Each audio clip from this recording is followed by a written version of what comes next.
Pois 1:05 da tarde aquí nos Estados Unidos, en Jackson, no estado de Tennessee, iso quere dicir que 7 horas máis en Vigo, sobre as 8:05, comezamos unha nova emisión en directo do Bar Celeste, neste caso, a derradeira do ano 2025. Hoxe foi un día con bastante contido na canle do Bar Celeste porque tivemos anteriormente a grabación de Joaquín Avellán El Cumbias e Fernando Rodríguez Estévez, que se reuniron onte e gravaron unha conversa dando notas ao plantel do Real Club Celta de Vigo, e hoxe temos unha emisión en directo na que imos falar deste Celta de Giraldez no ano 2025 e facer unha avaliación crítica, sobre todo, do ocorrido nesta primeira metade da tempada, que está a piques xa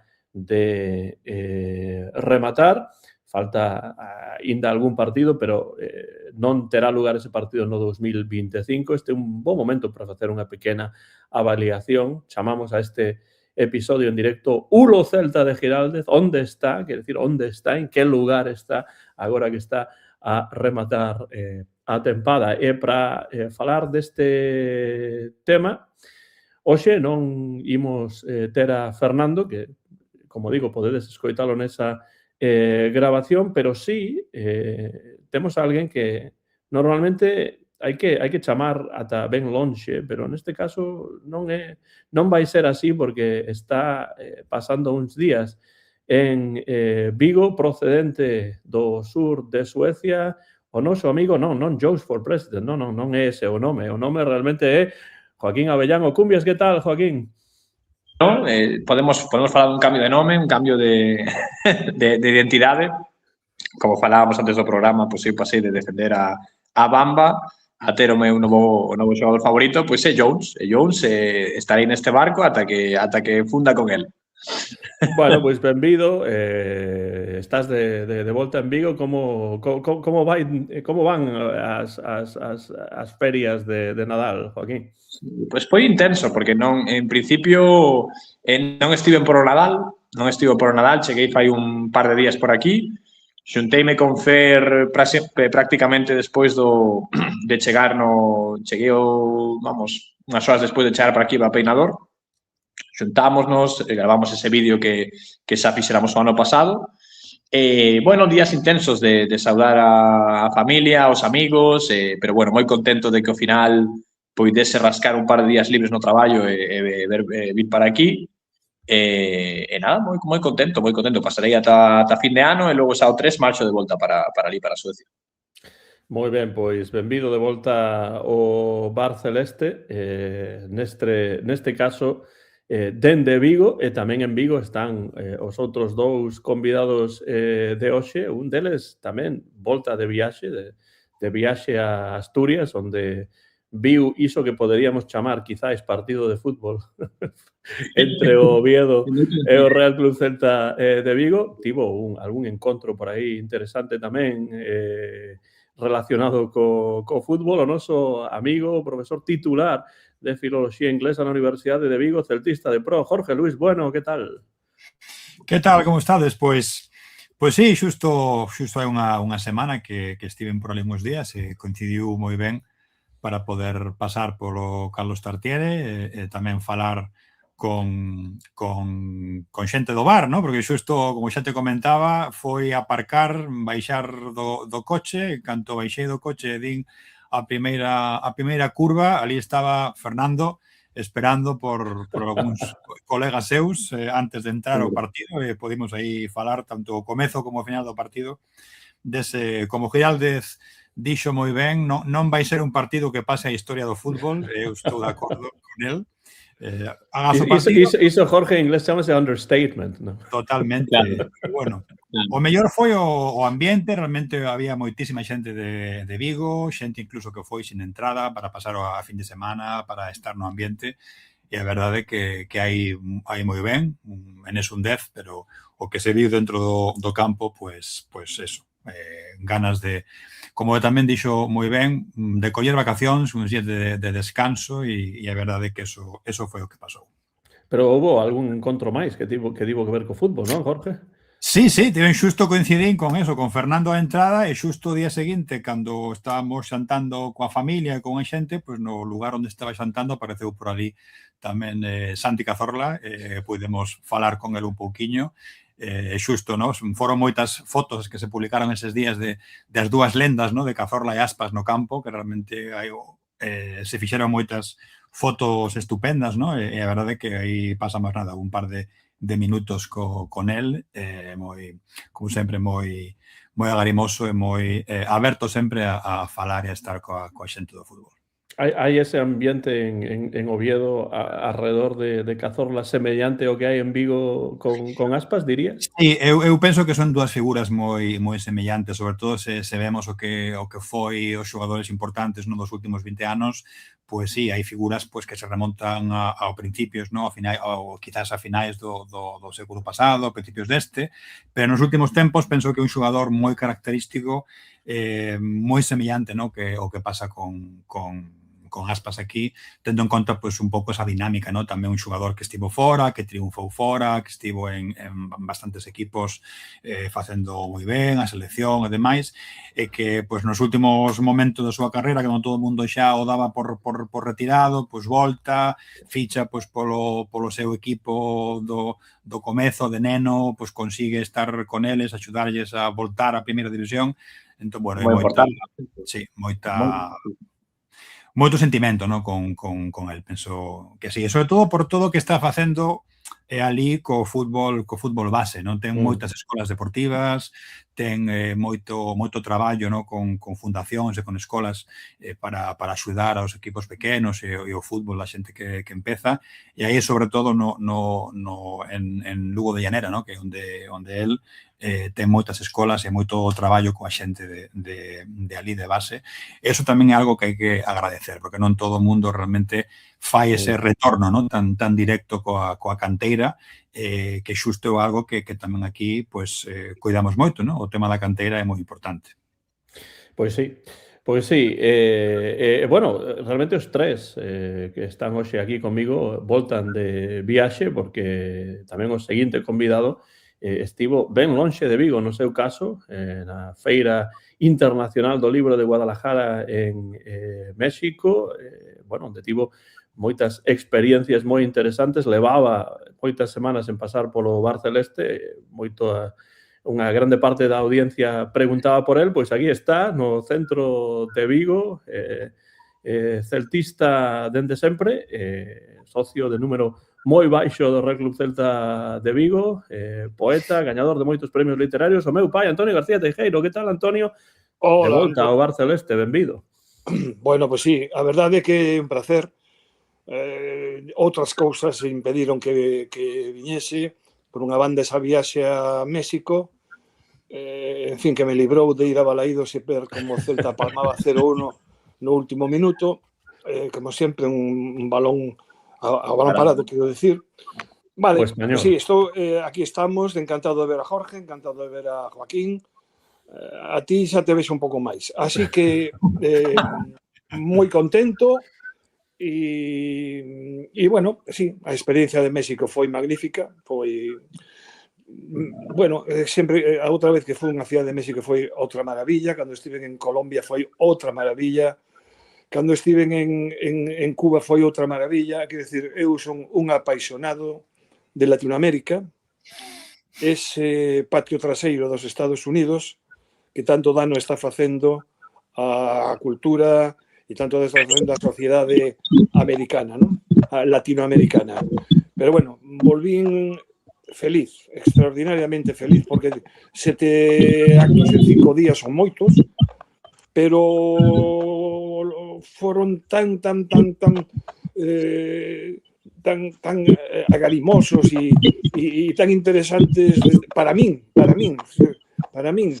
canto aprendín, porque sempre se aprende destas cousas, que vin feliz, ¿no? O sea que, bueno, sigo dicindo que en España estamos moi subidos, creemos que estamos de volta de todo, creo que os mestres ya creen que xa o saben todo, xa non consultan libros, xa os rapaces están por encima de moitas cousas e hai que chegar a Latinoamérica e ver que aínda posúen esa capacidade de asombro que aquí xa parece que non existe, non? Entón, bueno, moi feliz e tamén moitas ganas de estar aquí no Barceleste, porque logo aparte houve uns concertos e sinceramente eu quero moitísimo o Barceleste e gustame moito o fútbol, pero a miña música apaixóname. Antonio, non sei se, a ver, vou ver se este ruido que escoito ten que ver contigo. No, semella que non ten que ver contigo. Non sei, vou ver se ten que ver con Joaquín. A ver, sí, non, sí, a ver. Agora non se escoita, non sei, a ver se... A ver, agora, sí, semella que pode que haxa algún ruido que veña do teléfono de Joaquín, pois non sei. A ver, agora, sí, non, agora non hai ruido, polo tanto debe ser de algún xeito o teléfono de Joaquín, pero non sei se o mellor saindo e voltando a entrar, pois pode ranxarse ese problema, ou non sei se que non está ben colocado, porque cando está aí, sí, cando está en mute non se escoita ningún ruido. Non sei, Joaquín, se sae, se voltas a entrar, se arranxa ou non. Sí, intento.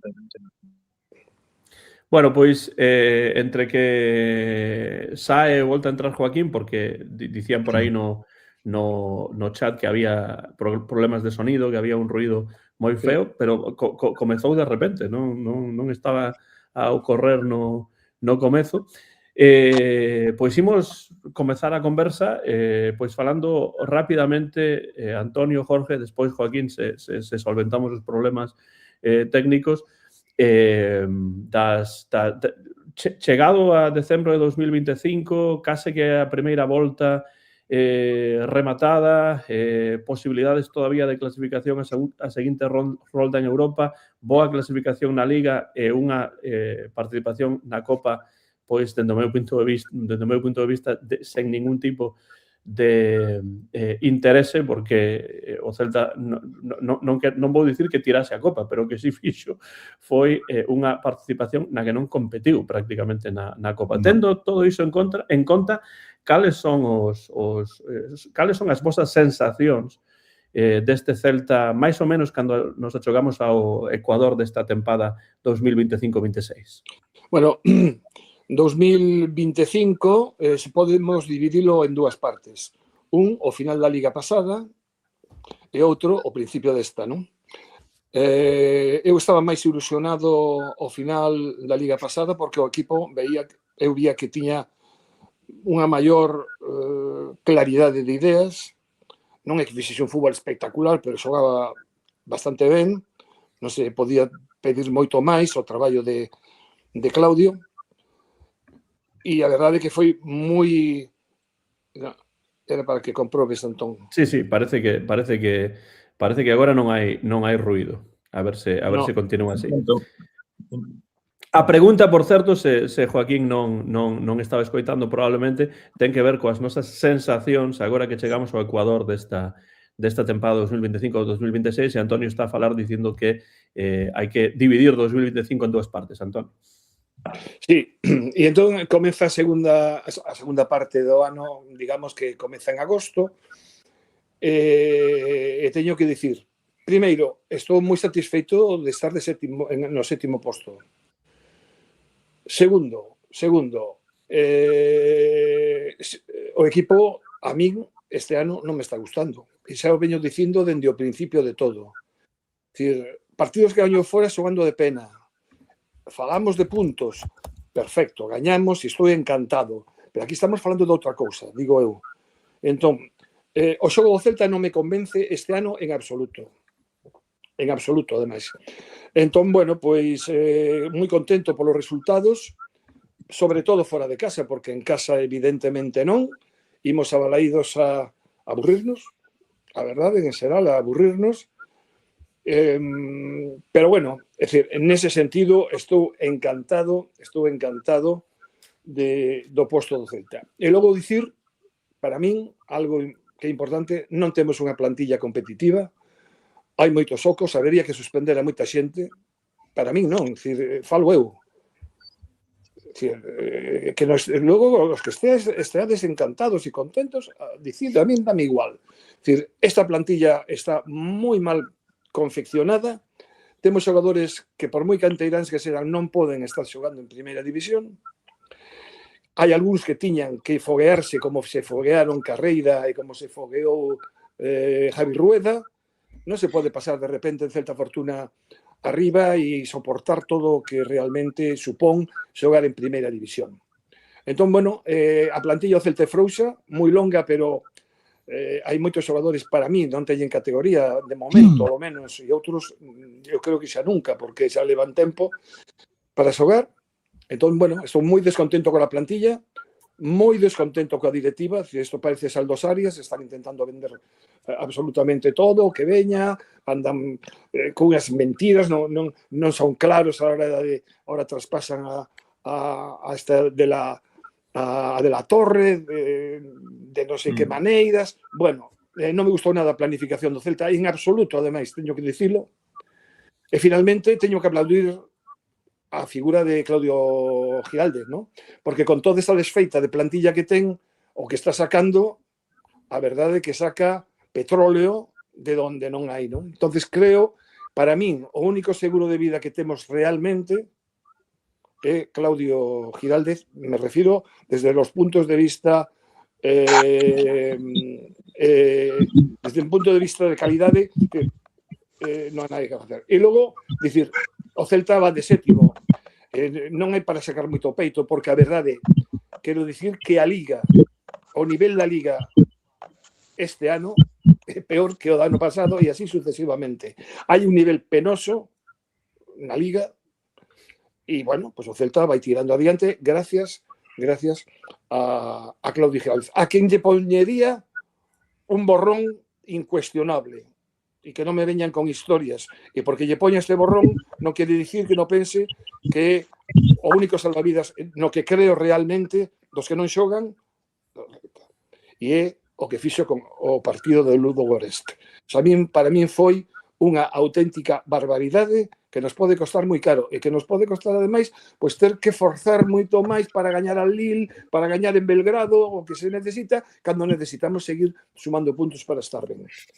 Así que, bueno, esta é un pouco a miña visión do Celta actualmente e, repito, moi contento coa posición, pero cuidado que isto pode cambiar porque aquí hai, xa digo, un nivel penoso. E a partir de aí, bueno, pois esperando que o equipo mellore e que gañe algún partido máis en Balaidos, porque os que pagamos e imos a Balaidos, os que ver la televisión é moi bonito, pero os que imos aí tirándose unha hora andando con chuvia, paraguas e tal e cual, e logo chegar e ver o que vemos, a verdad que é moi triste.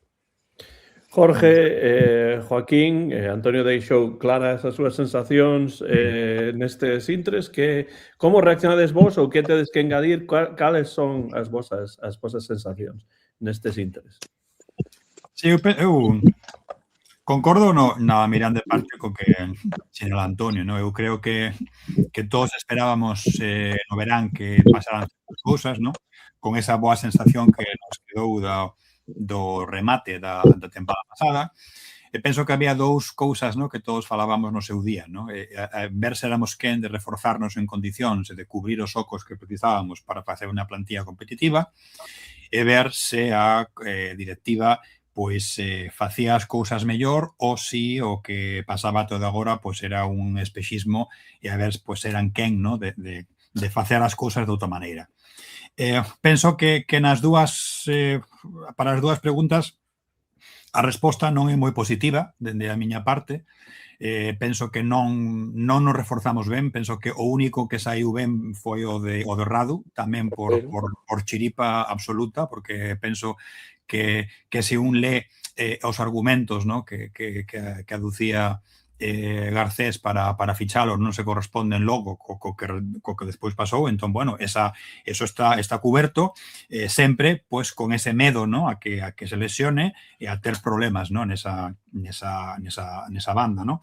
E penso que parte do que pasa este ano, que, bueno, este 2025, esta primeira parte, ¿no? da liga actual, da tempada na que estamos, é que temos pois unha tremenda irregularidade, non? Temos partidos onde estamos máis ou menos ben e xogamos ben, e partidos nos que aburrimos as cabras constantemente, non? E penso que esa irregularidade, esa especie de montaña rusa, o ano pasado, ao final, pasaba menos, non? Eu, ás veces, pregúntome bastante a que estamos xogando, non? E a min, pois, preocúpame bastante, porque penso que non estamos atopando un pouco o tipo de xogo que podemos acometer, non? Tamén en parte porque penso que é unha plantilla bastante frouxa, non? E penso que, bueno, calquera que sin saber nada e sen ter seguido o equipo, non? E vexa de repente, pois vou ver como está a Liga, non? A Liga. Ves a táboa e ves que o Celta está sétimo cunha folgura bastante adecuada e pois moi máis perto dos postos europeos que do descenso, e calquera podía pensar pois que estamos entre os 10 mellores equipos da Liga, non? E penso que esa sensación é totalmente enganosa, non? Todo pode variar con 2 victorias, 2 derrotas, eso é unha cosa que está bastante clara, e tamén ten que ver un pouco con iso, non? Eu sou bastante crítico con esa historia. Estamos contentos por estar sétimos, pero é verdade que estamos sétimos porque o nivel xeral dos primeiros 15 equipos non está ben. Realmente temos partidos bastante lamentables, xa non solamente do Celta, senón cousas desa maneira, non? Sí, hai un par de comentarios que acaban de aparecer. Evidentemente que no tema de Radu hubo un estudio, pero non era un estudio realmente polas palabras, polas verbas de Garcés, que estivese baseado en algo deportivo. Estaba baseado en algo de imos ver onde podemos coller un portero que non sexa moi caro e a ver se cos resultados que hai sae ben, non? Evidentemente que xogou en equipos que estaban ben e que tiña pois un estudio feito detrás, pero non era, digamos, o portero que de partida todos falábamos en canto a cales son as características dun portero para este equipo. O principio, pois non estaba aí, non? Evidentemente, sorprendeunos a todos, e eu son o primeiro que estou contento con ese fichaxe, non? Pero tamén falábamos de que dous porteiros desas características para non ir mal nas 3 competicións.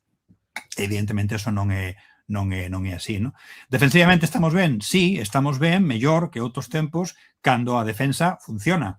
Cando realmente Starfel está ao 100%, cando Marcos está ao 100%, pero que Marcos non ha estado ao 100% en toda a primeira parte desta tempada ata os últimos dous partidos. Entón, claro, temos problemas, non? E non quero falar de postos ni de posición, senón desa sensación que penso que a tónica xeral, non? Temos partidos estupendos, e aos 2 días partidos nefastos, e aos 2 días partidos que non están mal, e aos 2 días partidos horribles, non? Claro, hai unha falta de regularidade que penso que compartida non somente por nós, non? O que falaba antes Antonio do nivel xeral, pois ten moito que ver, non? E si penso que foi un grave erro, eu tamén estou con Antonio niso, e o comentamos no bar varias veces, que non se debeu especular co partido do Ludogorets ese fixo. A ese partido tiñamos que ter saído con todo, cos mellores que tiñamos nese momento para garantizar os 3 puntos nese partido. E iso pódenos costar mesmo clasificación, non? Neste momento andamos, creo que non lembro, 19º, unha cousa así. Por aí. máis ou menos, pero estamos a 2 puntos de quedar fora e a bastantes máis de clasificar directamente, cousa que xa va a ser moi complexo polos partidos que quedan e xa depender, pois, isto perda, non? Que podemos pasar a seguinte ronda? Eu penso que sí, eu penso que hai que intentar rascar pois unos cantos puntos máis nos partidos que quedan. Quedan 2. Sí, os 2 que quedan, ser unha victoria na casa e intentar pois ter un empate fora, e con eses 4 puntos ver, pois eso, garantizar ese paso non directo, pero bueno, a parte competitiva que nos garantiza algún partido máis, non? Pero en términos xerais é iso, eu penso que unha cousa un pouco agridoce a que estamos a ter, que non disfrutamos todo o que se debe disfrutar, con algúns partidos sí, pero con outros nada, e a mí o que me sorprende, non? Como podemos ser tan irregulares e como podemos, coas mesmas cartas, pues, ofrecer un fútbol a veces moi bo e ás veces bastante pobre, non? E penso que de cara ao futuro as cousas non pintan moi ben dentro do punto de vista da planificación deportiva, porque eu sigo a ter esa sensación de que estamos a especular co equipo dende o punto de vista comercial, non?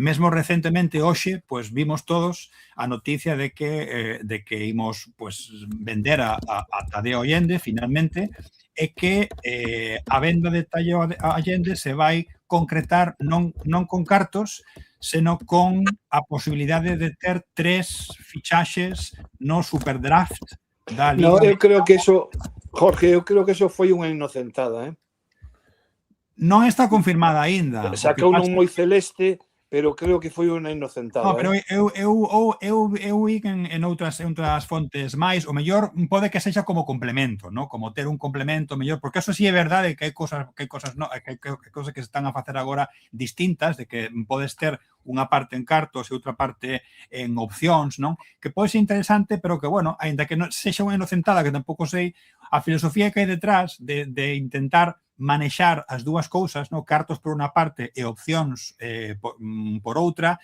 sei que se corresponde bastante co que xa se está a facer con outros casos, no, que tivemos recentemente, e con esta idea que tamén manifestou Garcés varias veces de intentar ver un rendemento de cara ao futuro dos xogadores que temos, non? Ver como podemos colocalos no mercado, non? E se fala moi pouco de o que precisamos para seguir reforzándonos, para seguir construindo esa imaxe, non? Ese equipo do Celta de cara ao futuro, non? E a mí eso preocúpame que realmente a planificación de cara ao futuro sempre dependa moito de que nos saia ben o que teñamos na casa, que está moi ben, pero que non sexamos quen de manter esa boa xente que temos unha tempada, 2, un par de anos, 3, para que se formen e para sacarles un rendimento bo de cara ao equipo e logo deportivo, claro. Sí, deportivo sobre todo, non? Penso que se está a pensar moito no tema económico e non demasiado no tema deportivo, non? Eu sigo pensando que un equipo, as dúas cousas teñen que ir da man. Ti non podes ter bons resultados económicos se non tes bons resultados deportivos, non? E a mí eso preocúpame de cara ao futuro. E non sabería moi ben como vai ir a segunda metade da tempada, porque temos esta irregularidade que non somos quen aínda de facer un xogo recoñecible, mesmo as dúas figuras, no, que se trouxeron como fichaxes estrella, no? Jude Law e Brian Zaragoza, non están, claro, lin onte que aínda non están asentadas. Claro, pois aínda non están asentadas, e levamos xa a primeira parte da tempada cuberta, cando se van a asentar, non? Entón, a min preocúpame iso, que ese rendemento deses xogadores non este a dar o 100% do que se esperaba, non? É verdade que hai tamén sorpresas boas, non? Eu penso que o caso de Jones for President está saindo bastante ben, pero é unha persoa, non? É un xogador que tamén ten que seguir crecendo, pero penso que o que se trouxo como cousa de revelación, a única que saiu ben foi a de Radu, e as outras dúas tamén vimos destellos aquí, chispazos, partidos concretos, cousas concretas, pero sinto que falta esa regularidade para compor un equipo de garantías agora para dúas competicións, porque realmente eu penso que na Copa do Rei, como dixeches moi ben, non competimos nunca, non? Nin tan sequera con equipos de categorías bastante máis inferiores. Houve partidos onde non xogamos bastante mal e nos plantaron cara equipos de outras ligas moi inferiores, non? E non fixemos algo bo e saímos eliminados de unha forma bastante, no meu punto de vista, vergonzante. Joaquín, antes de que fale Jorge, perdón, antes de que fale Joaquín, solo quedó unha puntualización. Volvo a repetir o baixo nivel da Liga Española, en primeira división. Eu creo ademais que entre primeira e segunda, en moitos equipos de segunda, non che hai ningunha diferencia. No. É dicir, cualquier equipo dos que están máis ou menos arriba, un pouco menos abaixo, tal, podían xogar en primeira división igual que están xogando os outros.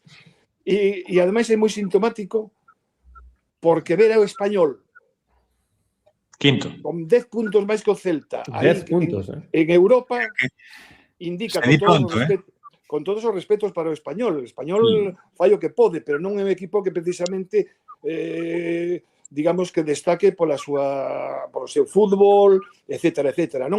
Logo sabemos como xoga o Madrid, que dá asco, sabemos como xoga el Villarreal, que en canto sae lle pega a todo o mundo en Europa, é dicir, hai que ser conscientes de que a Liga Española é moi frouxa, que vai a menos, e, bueno, o Celta se está aproveitando esa cosa e me parece moi ben, pero dixo a que o ouro reloza, estou totalmente en contra, ¿no?, dese concepto. Claro, que unha cousa é falar dos resultados e outra é analizar o xogo e ese tipo de cousas. Agora me chamarán anticeltista e ya estás quitando méritos de estar de sétimo. No, yo non estou quitando, estou encantado de que é de sétimo.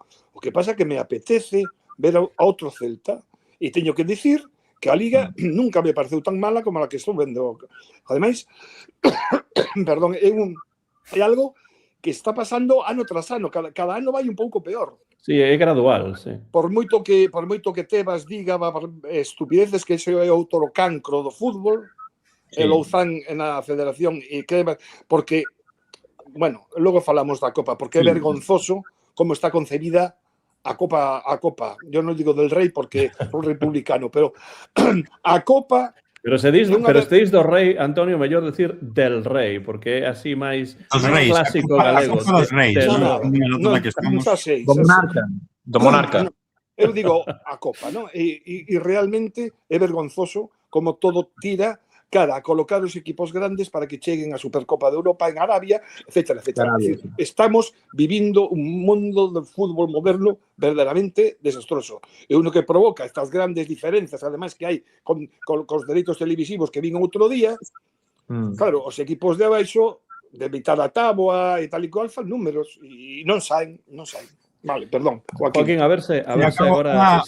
Unha cousa antes de que fale Joaquín. Si é verdade que acabo de recotexar as diferentes fontes nas que vi o tema do que falábamos. Evidentemente foi unha inocentada, pero o que me preocupa é que o trasfondo que hai debaixo destas cousas, hai inocentadas, evidentemente, que te la cuelan e xa está, pero o que me fai gracia é que houbo un par de medios dos serios, por así decir, que reproduxeron a noticia dende o punto de vista da credibilidade, non? O feito de que digas que hai maneiras moi creativas de facer fichaxes no fútbol moderno é algo que a ninguén lle sorprende, non? E se ti eso o das como unhas declaracións que son moi semellantes a outras que fixeron directivos hai 15-20 días, pois claro, te la poden colar perfectamente. É así, alégrome moito de que non sexa así, pero esa filosofía que hai de fondo é a que é preocupante, non, nestes tempos. Joaquín, a ver se agora os problemas técnicos non son un obstáculo, a ver. Vale, nada. Simplemente que eu, como fixen un vídeo con Fer, falaba moito da situación do Celta, volvo a repetir moi rapidamente e logo quero comentar un pouco as opinións de Antonio e Jorge. O primeiro, bueno, sí, máis resultados que xogo, eso é indudable, sétimos en Liga, varapalo duro na Copa do Rei. No, a ver, eu creo que estamos vendo que o baixo, que vai todo eso, o baixo nivel da Liga fai que moitos equipos, o Villarreal vai tamén un campo de segunda e perde. Pois bueno, un equipo que está xogando Champions. E vai pasar, pasa todos os anos, e pasa moi a menudo, e este ano tocounos a nós, palmamos en Albacete, bueno, no minuto 93 estábamos dentro e xa está, estamos fora. A min doeme moito a eliminación en Copa porque aínda que sí, que sería complicado compaxinar 3 competicións, bueno, pois teña ilusión de pasar en Copa e doeme moito. En Liga creo que estamos xogando. Eu non vexo irregularidade, eu vexo que un Celta mediocre en todos os partidos. O sea, que non vexo uns partidos, o famoso partido do Bernabéu, para mí tivemos unha sorte que non a cremos. O sea, bueno, contra Madrid é preciso ter un pouco de sorte tamén, non? Por suposto.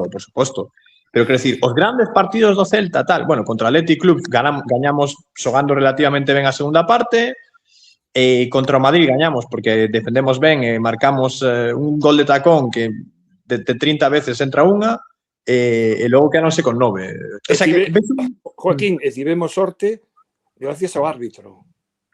Porque tivemos unha arbitraxe xusta. E cando digo gracias ao árbitro, digo pola súa valentía de ser capaz de pitar o que pitou, nese campo que te comen, entre a Madrid Televisión e todo o que significa. Que é o que teñen que facer todos, vale, por outra banda, pero claro. Pero poucos o fan, Poucos o fan, sí. Sí, claro. Sí, por eso.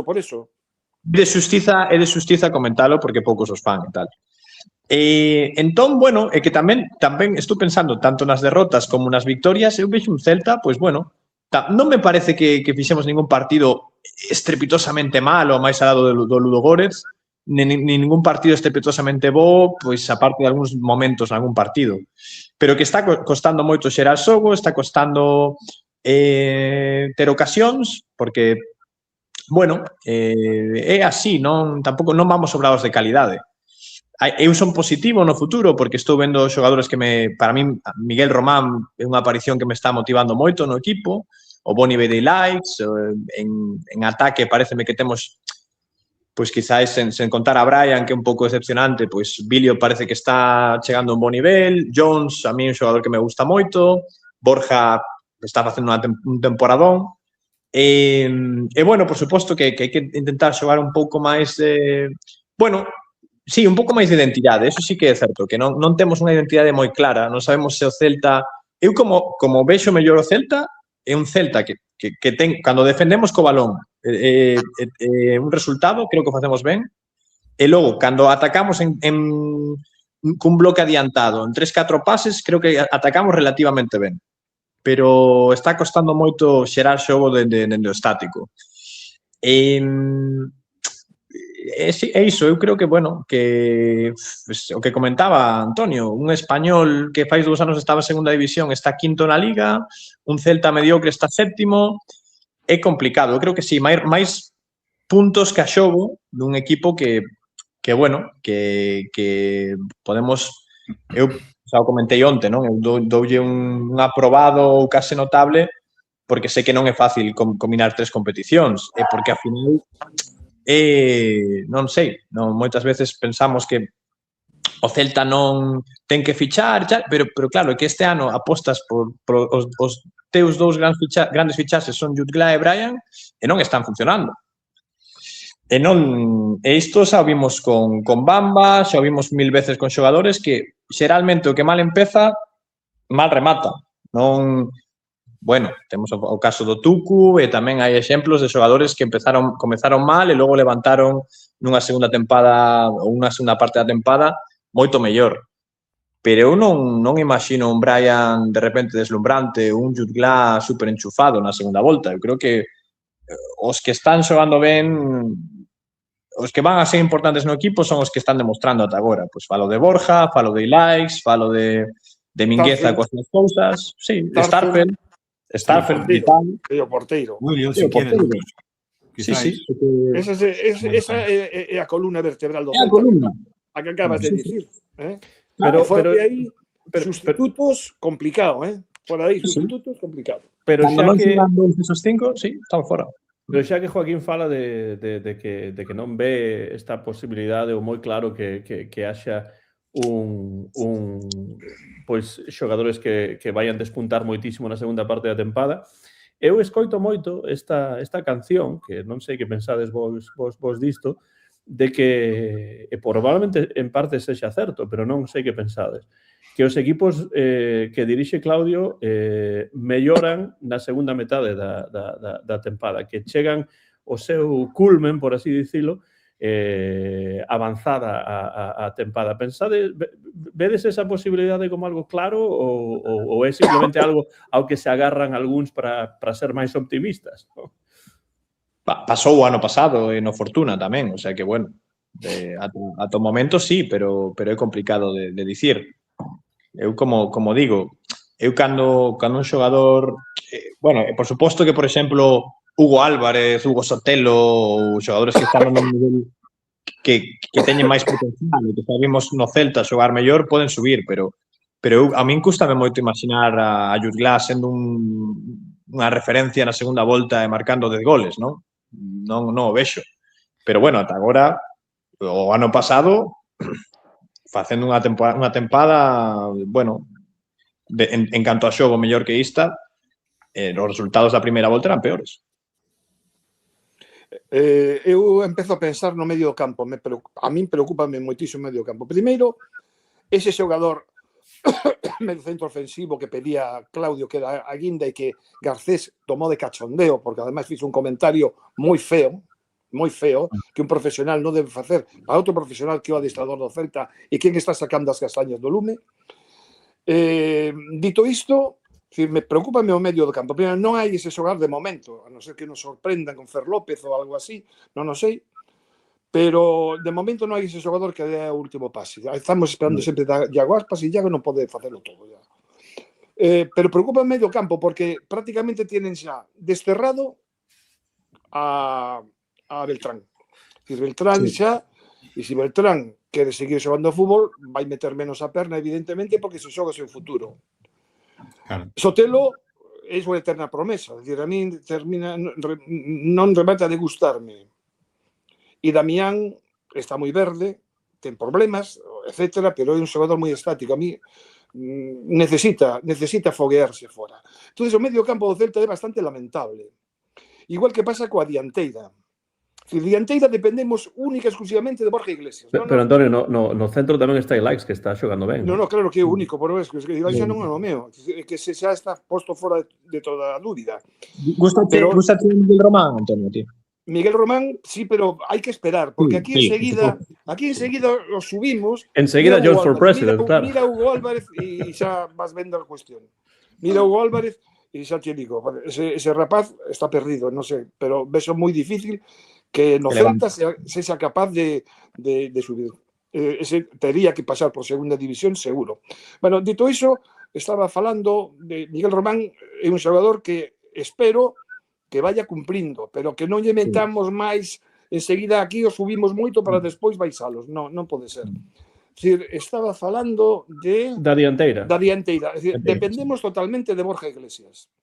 Non só por los goles que poida meter, sino polo traballo que fai e pola casta que lle bota, porque ten un sentimento azul celeste, como digo eu, moi potente. Da todo, vacías, baleiras, pero un xogador de 30 e tantos anos.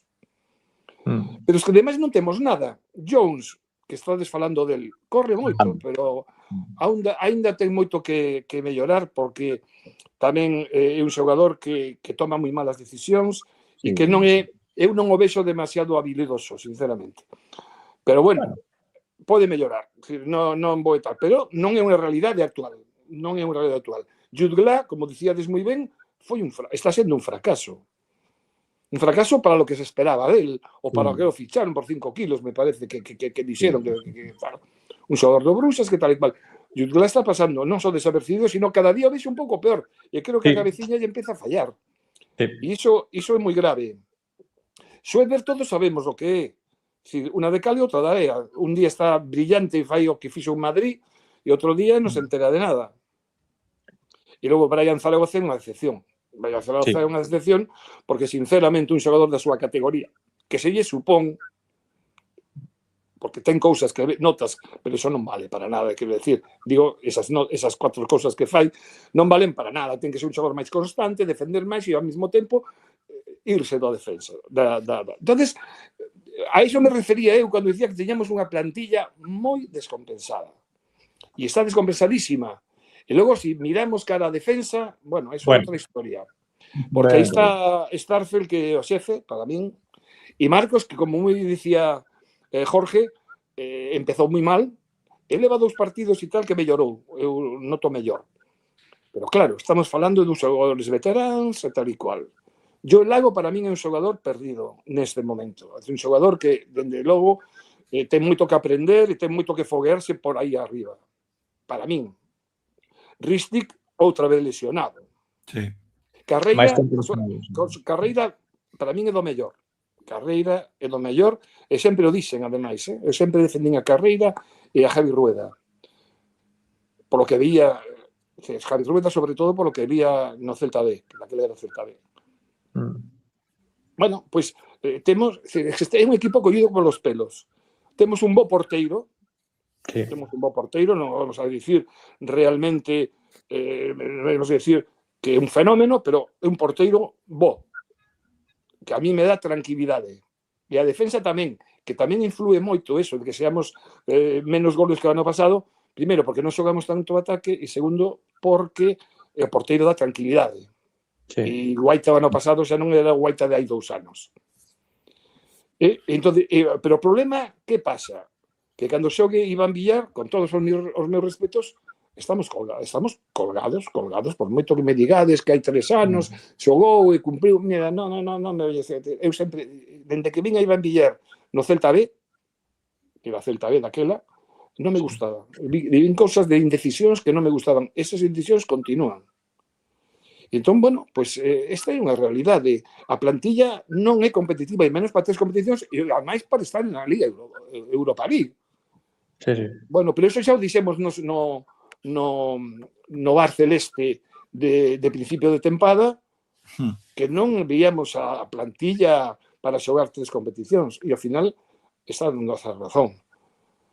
Agora hai que gañarlle a Lille, non vai ser fácil gañarlle a Lille, aquí en Vigo, por moito que tal. No. E perdimos esos 3 puntos de Bulgaria. De Bulgaria, perdón, efectivamente, de Bulgaria, que, bueno, eu, se non o vexo, non o creo. E, bueno, pues entón, bueno, así veo as cousas. Entonces, de aí, Joaquín, dicía eu, da plantilla descompensada e de moi baixa calidade, sinceramente. Hai xogadores, bueno, logo hai rapaces como Manu Fernández, que ese rapaz necesitaba sair tamén de aquí. Non se pode, de repente, sair do Celta Fortuna, pum, para arriba, e xa ficha, máis creo que ten ficha de... Creo que ele ten ficha de xogador de primeiro equipo, creo. E se non me equivoco... Pero o certo é que un xogador que a mellor pode ir tal, pero dende logo teñen que foguearse en segunda división. O Celta ten certas exigencias xa. E a mí que non me veñan que falades moito, pero temos que saber de onde vimos. Como de onde vimos? O Celta é o 10º equipo histórico da primeira división. A ver se tamén temos un pouco de orgullo e sempre estamos chorando de que de onde vimos. Vimos por mala xestión, evidentemente, vimos con moitos problemas. Pero es que eu a xestión directiva, por exemplo, sigo vendo que é nefasta. Moita superficialidade, moito tal, pero a hora da verdade no céspede eu non vexo interese. Entón, concordo totalmente con Jorge, de que preocupa máis el aspecto material que el aspecto deportivo. E iso, nunha sociedade deportiva, é a súa perdición. Jorge? No, estou, bueno, de acordo con todo o que decides, ¿no? Sí é verdade que, digamos que esta é a tempada a tempada completa, ¿no? que vai depender de Claudio de principio a fin, co cal é moi complexo ver se a tendencia, ¿no? que se reproducía en outras competicións con el aos mandos, pois vai se reproducir aquí. Non sabemos moi ben, ¿no? Penso que todo depende do que decíades, ¿no? Temos aí unha serie de xogadores que están indo moi ben, outros dos que falábamos ao principio que tiñan que despuntar, que aínda non despuntaron ao 100%, e dependemos moito de que, bueno, de que esos despuntes pois se consigan, ¿no? De que esos exercicios de automatismos que se supoño eu que se traballan pois sigan saindo, pero a mí me sigue preocupando. Eu se tivese que apostar e que decir que vai pasar na segunda parte da tempada, non sabería moi ben que dicir, porque o mesmo, claro, cal das dúas caras imos manter, non? O mellor agora que xa só dependemos de 2 competicións que penso que son as que sempre lle interesaron ao Celta dende o principio, non? E penso que tamén unha boa parte das rotacións que se fixeron e dos cambios que se fixeron evidentemente tiveron que ver coa Copa, porque de partida pois eran equipos sobre a mesa pois inferiores e que podías pois rotar e xogar con outras cousas, non? Penso que foi un erro tamén, porque tamén o falábamos, non? Penso que xa que non tes unha plantilla dinámica, tes que intentar pois que xoguen os mellores sempre en cada momento, non? Se eso non é así, pois xa, bueno, eu penso tamén o que dicíades outro día, que quizáis Claudio non empezou a facelo ata que non se encontrou nunha posición na táboa bastante cómoda, non, respecto ao que el pensaba, non, mentras houbo perigo de estar máis non tan lonxe dos postos de descenso, non quixo apostar por iso. En canto estivo aí, pois xa foi un pouco tarde, porque foi cando se cometeron pois os erros do Ludogorets e máis rotacións nos últimos partidos de Copa, non? Entón, bueno, non sabería moi ben por que decantarme. Quizás o que a xente di, o que pasou noutros momentos con Xiraldez, é que polo sistema de xogo, sistema de preparación que ven, pois, se os xogadores seguen respondendo, o normal é que vexamos unha certa mellora na segunda metade en canto a certas concepcións do xogo, non? Que o que pasou o ano pasado, por exemplo. Pero eu tampouco sei se os xogadores están tan preparados para dar ese salto, no, que esperamos, sobre todo por esa mediocridade, no, da que falaba antes Joaquín, que eu estou de acordo o 100%, no? Se un revisa quenes ocupan, que equipos ocupan dende a posición séptima que ocupa o Celta ata a posición 14º, 15º, que está pois non tan lonxe do descenso, temos equipos pois o Atleti, o Elche, o Sevilla, Getafe, o Osasuna, Alavés, Rayo, que teñen esas mesmas cousas que nos pasan a nós, ¿no? Que están facendo unha tempada bastante irregular, bastante mediocre en xeral, e o que pasa é iso, que a metade da tabla está chea, ¿no? de fútbol mediocre, ¿no? Entón, bueno, estamos liderando nestes momentos a mediocridade, quizás. Pero calquera deses mediocres, Jorge, pues te poden gañar perfectamente. Claro, e que ese é o problema, porque un Osasuna, ¿no? Te pode gañar, se hai un Girona te pode gañar, Real Sociedade que está aí. Se hai 4 ou 5 semanas estábamos a 2 puntos do descenso porque non pasaba iso, claro, pasan 3-4 partidos, gañas, estás séptimo, ¿no? Ese é o problema, que calquera de esa masa xeral que temos aí pode facer un partido un pouco mellor que a ti ou ter máis acerto, e de feito eso pasou, non? Houbo partidos de moito mellor xogo, pero non puntos, e partidos de xogo bastante malo con puntos. Entón, bueno, dende un punto de vista resultadista, ben, porque estás aí, pero para encarar a segunda parte da competición, penso que dependemos moito de eso, ¿no? De que eses xogadores sigan estando ben, de que xente tipo Starfel, tipo Moriba, tipo Marcos, tipo Radu estean ao 100%, e non tiñamos problemas de lesións, de cousas así, porque no momento que tiñamos unha ou dúas perdas nesas posicións, estamos perdidos, porque non temos nada co que reemplazar esa liña medular, ¿no? Da que antes falabades, non? Entón, bueno, se conseguimos máis regularidade, pois o que dicías antes, no tipo Williot, ¿no? Que teña máis días dos que fai cousas boas cos outros, que a outra xente pois manteña ese curso, ¿no? Que Miguel Román siga aí, que Jones siga aí, sigan en crecemento, ¿no? Non digamos despuntar moito, pero sigan en crecemento, ¿no? Que Javi Rueda volte outra vez a xogar un pouco mellor, non? Entón, bueno, temos aí mimbres para non ter moita preocupación, pero nada máis, non? Logo Europa dependerá un pouco do que pase se conseguimos pasar a seguinte ronda e ver cales son as combinacións, non? Pero aí sí que dentro do que se di sempre de que a Europa League, evidentemente a Europa League non é a Champions, pero a Europa League tampouco é a Conference, quero dicir, a calidade media dos equipos que vamos a encontrar entre o 10 e o 20 ou 21 é bastante máis potente da calidade media da que temos no centro da táboa na Liga Española, non? Entón, claro, aí tamén non as temos todas con nós se non somos quen de seguir tendo esa liña medular ben plantada, non? No momento que tiñamos problemas con algunha peza, ímos pasar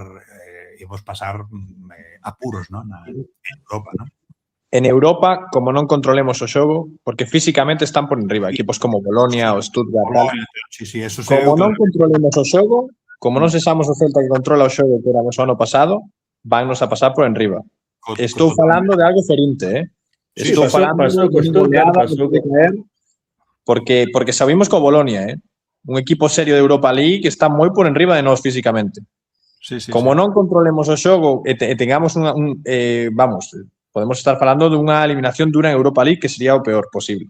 Porque se ao final, bueno, é así, se ven o que o Aston Villa, o equipo Nottingham Forest, tal, se ven bueno, competimos, tal, pois bueno, a vida é así, non? Pero como xoguemos, como estamos xogando agora contra un equipo serio, vanos dar un correctivo importante, porque a Europa League non é a Liga. Europa League físicamente están 2 escalóns por enriba. O Celta ten que encontrar o xeito de facer que os partidos se xoguen o que o Celta quere, o ritmo do Celta, porque senón vamos... Con moito respeto a Fran Beltrán, que é un xogador histórico, pero con Fran Beltrán, Manu Fernández e tal, parecemos que vamos nun 600 e eles van nun jet. O sea, é moi complicado. Preguntábame alguén outro día, tendo en conta que estades a dicir, se o Celta realmente ten a obriga de pasar a seguinte rolda da Europa League ou non. Eu penso que sí, sinceramente.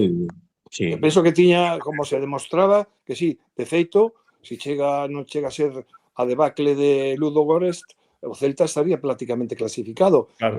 Ainda rañaría algún puntiño máis nos 2 partidos que quedan e, bueno, pasaba.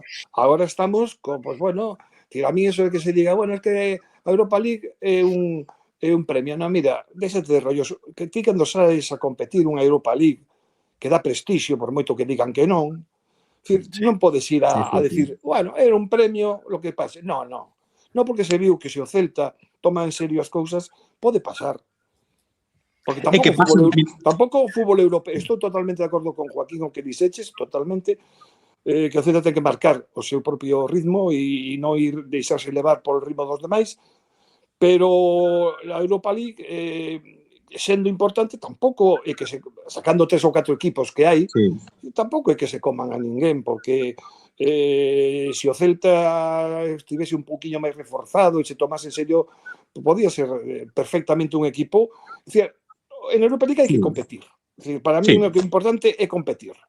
Logo, o resultado pode caer dun lado e outro porque as circunstancias son moi variables, pero é evidente que hai que competir.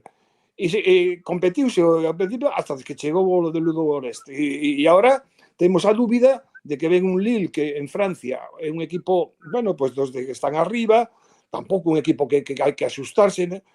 Pero, amigo, teñen moitísima máis experiencia e, claro, se ti vas a Ludogorets e pones de defensas a Joel Lago e a Manu Fernández, pues claro, eso é un suicidio, e foi o que pasou. Entón, eu estou de acordo totalmente con Joaquín de que o Celta ten que impoñer o seu estilo, o seu fútbol, levar o ritmo do partido e non deixarlle aos demais. Porque como yo deixes, estamos perdidos. E sería para min unha gran decepción non clasificarse, porque se salvaron cousas importantes, gañouse a Niza como se lle gañou, gañamos a Pau, gañamos en bueno, partido 0-3, Zagreb me parece que era. Sí. E claro que ten a obriga de clasificarse. Para mí sería un fracaso monumental como o da Copa. Día aí, Beretiño, se dicimos que non hai plantilla, tamén que hai que competilo todo, pareceme un tanto incongruente. Incongruente non. O que dicimos é que sempre deben xogar en cada partido os que estean mellor. Pero unha cousa é moi congruente. Eu creo que de incongruencia nada. Pero unha cousa, tampouco estamos exigindo gañar a Europa League, estamos dicindo quedar. Competir. 24 de 36. Tampouco estamos pedindo, quero decir, non estamos exigindo o Celta quedar entre o top 8, que era... eu creo que 2 factores clasifican 24 de 36 e que na cuarta xornada estamos prácticamente ali, xa? O sea, co bo comezo do Celta, agora hai que exigir que apretemos e que pasemos. Se leváramos agora 3 puntos, pues bueno, pues claro. 6, xa estamos fora. Pero que tamén hai que, es que iso que pasan 24 de 36, que non é unha cousa de imposible, vamos, non é, hai que facer unha xesta, unha odisea, non. Agora hai que xogar serio 2 partidos, sacar unha vitoria na casa ou un par de empates e estamos dentro. Pero bueno. Totalmente de acordo. Que non haxa plantilla, eu creo que non é plantilla, pero que é un problema xeral. A plantilla do Celta non é boa, pero es que dos outros equipos, en xeral, en España, pois tampouco. E fora en Europa, pois hai os equipos grandes e outros equipos que son comanos e podemos competir con eles porque o fútbol está moi baixo, non só en España, sino en Europa. Entón, bueno, pois eu creo que sinceramente, e con todo o respeto do mundo, creo que non estamos sendo incongruentes. Claro, Eu creo que o Celta pode perfectamente soportar gañar un Albacete ou a un Santandreu un pouco mellor, e, por suposto, en Ludogorets. Estaríamos agora falando de outra cousa. Ademais, agora non estamos falando xa de 3 competicións, porque só quedan 2. Entón, eu non vexo incongruencia porque o que eu vexo é que a miña crítica ten que ver co traballo que se fixo no verán, que non se fixo un plantel competitivo dabondo para as 3 competicións, pero que estou a falar do plantel sobre o papel, que é unha ocasión perdida para facer algo un pouco mellor, pero de aí a pensar que o Celta ilusionar ao público. Pero iso non está reñido con dicir que o Celta non ten unha plantilla terrible. Polo tanto, competir ten que competir. O que eu non comprendo é o que ocorreu, por exemplo, na Copa. Eu non me explico como na Copa, contra 3 equipos totalmente inferiores ao Celta, o Celta non fose quen de competir eses partidos. É algo, para min, totalmente incomprensible. Bueno, a ver, competir es competimos, quer dir, tampouco... Bueno, competir, pero define competir. A ver,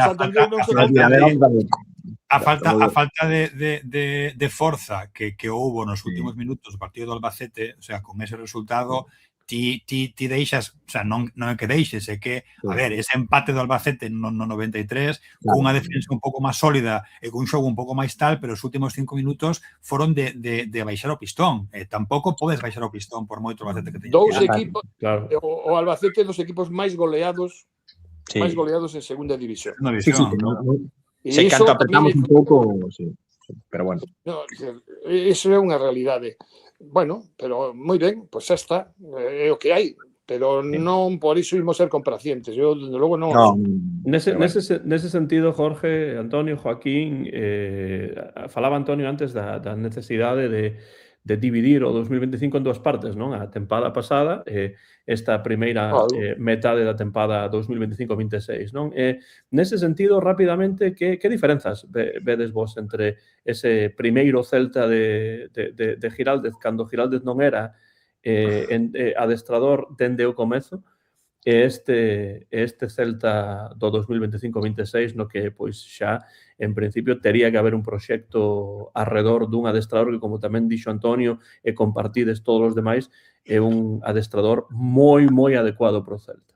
Que diferenzas vedes entre eses 2 Celtas, por así dicilo, do 2025? Eu a primeira, e solamente vou a ser en fin, vou dicir, a primeira é que non se reforzou o equipo en condicións. E segundo, que houve xogadores que non evolucionaron como se esperaba. Con eso xa digo todo. Jorge, Joaquín, que pensades diso? No, estou de acordo. Eu penso que o equipo da primeira parte ou do final da Liga pasada, sobre todo nos últimos partidos, se sabía un pouco máis ao que se xogaba, penso eu. Había unha idea que tes un pouco máis clara do que temos agora. É verdade, ¿no? O que di aí ese comentario é moi acertado, ¿no? Atrevimiento e frescura nos facía remontar, competir con todo, ben, pero tamén había unha idea de xogo, penso que un pouco máis clara, ¿no? Detrás de aí, e que ao final houbo pezas que o mellor nese repensar o equipo de cara á tempada seguinte, pois, claro, os reforzos saíron moi mal. Eu estaba pensando no caso de Alfon, ¿no? Quizás non tivera sido mala idea tamén intentar quedar con Alfon e non ir a buscar reemplazos, ¿no? Destes dous. O mellor tamén tiveran salido mal, nunca sabes, ¿no?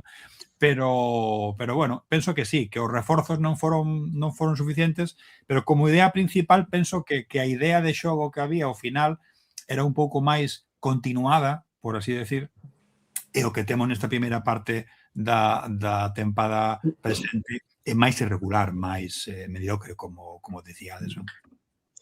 Sí, a ver, eu, en canto a reforzos, a ver, eu sobre o papel eu firmo 1 millón de veces cambiar a Alfon por Brian Zaragoza, pero que tampouco é só calidade, é tamén contextos, porque Alfon está dando pena no Sevilla e Alfon estaba dando máis o Celta que Brian Zaragoza, un Brian Zaragoza de 12 kilos do Bayern. Claro, pero ao final tamén era así. O Brian do ano pasado no Osasuna xogaba de outra forma e aquí non Bueno, xoga así. o Brian do ano pasado tampouco era unha maravilla, No, foi no Almería onde realmente xogou ben. No Granada.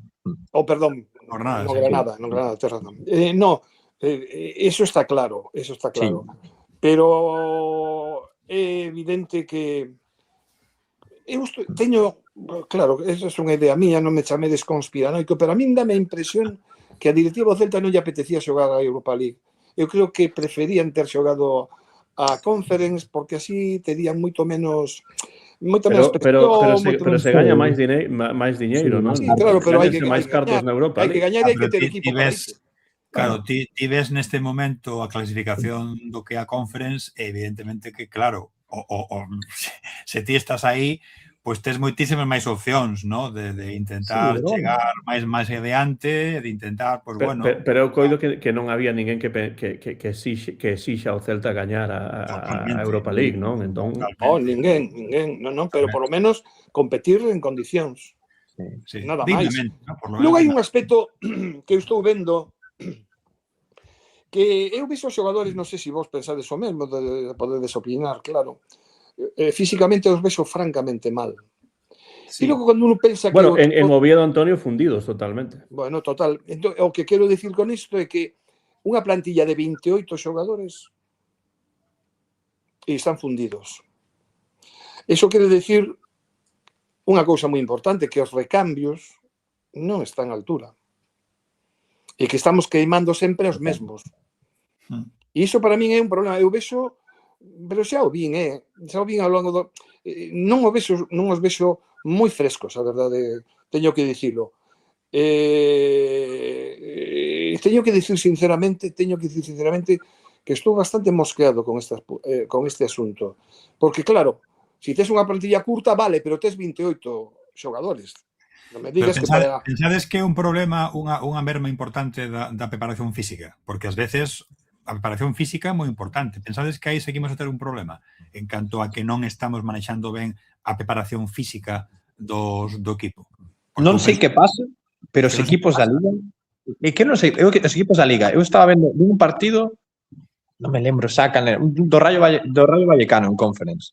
E dábame a impresión de que os xogadores do Rayo, físicamente, que estaban peor, que é unha cousa da Liga, que na Liga, non sei se será porque estábamos máis lento ou que tal, ou que non sei que, pero bueno, temos, por suposto, xogadores como Biliot, que sabemos que Biliot a partir do minuto 20 xa está casi pedindo cambio.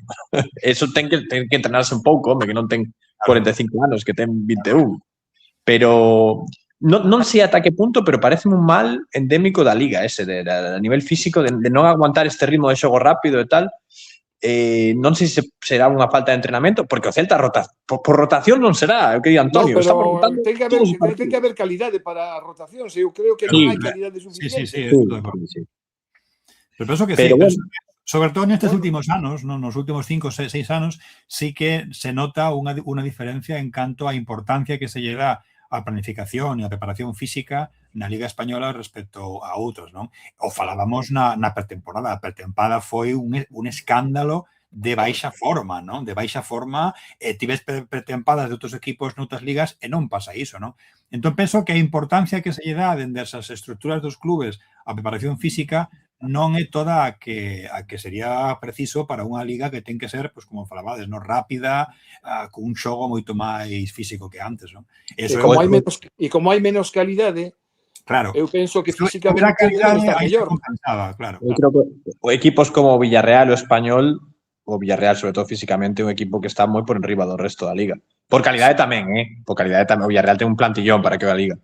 Pero... Sabes, en Europa. Sí, pero en Europa que non lle dá en Europa. En Europa vai a Chipre, perde contra o Pafos, bueno, son moitas, non é un pinchazo, que pinchou en todos os partidos.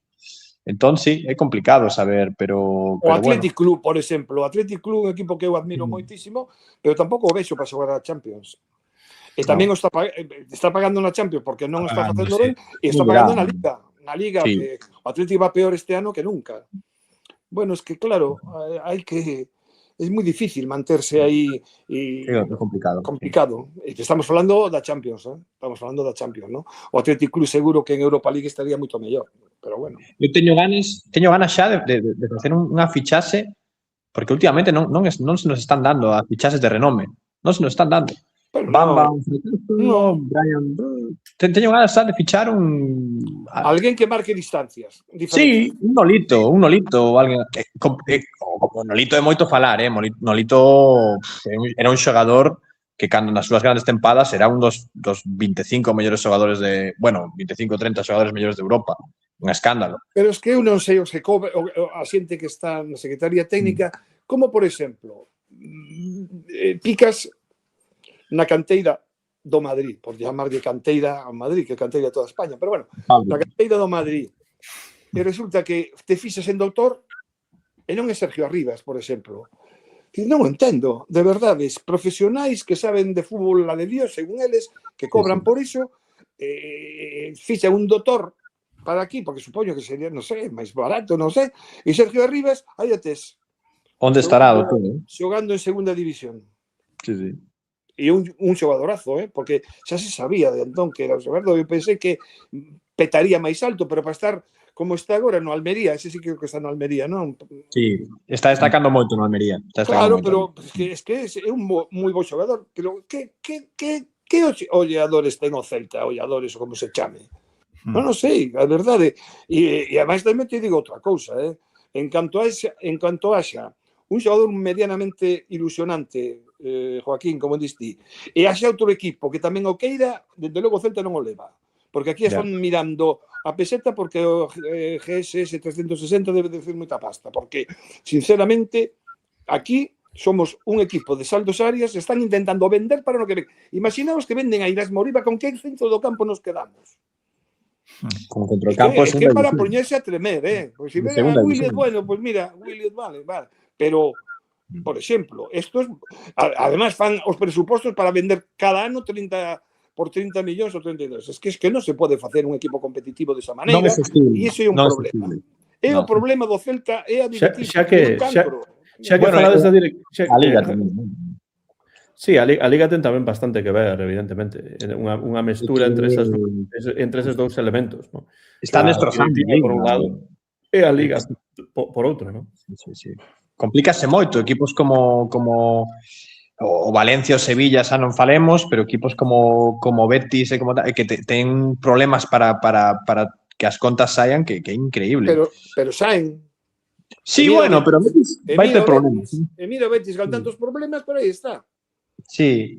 A ver, o Betis é un bo exemplo, quero dicir, de un equipo ten moita masa social, é certo, pero moita, pero sí, dá a sensación de que o Celta ten que sacar un canterán cada ano e vendelo por 20 kilos, ou non dá. Claro. É unha desgracia, é sangrante. Esa é política de canteira, non.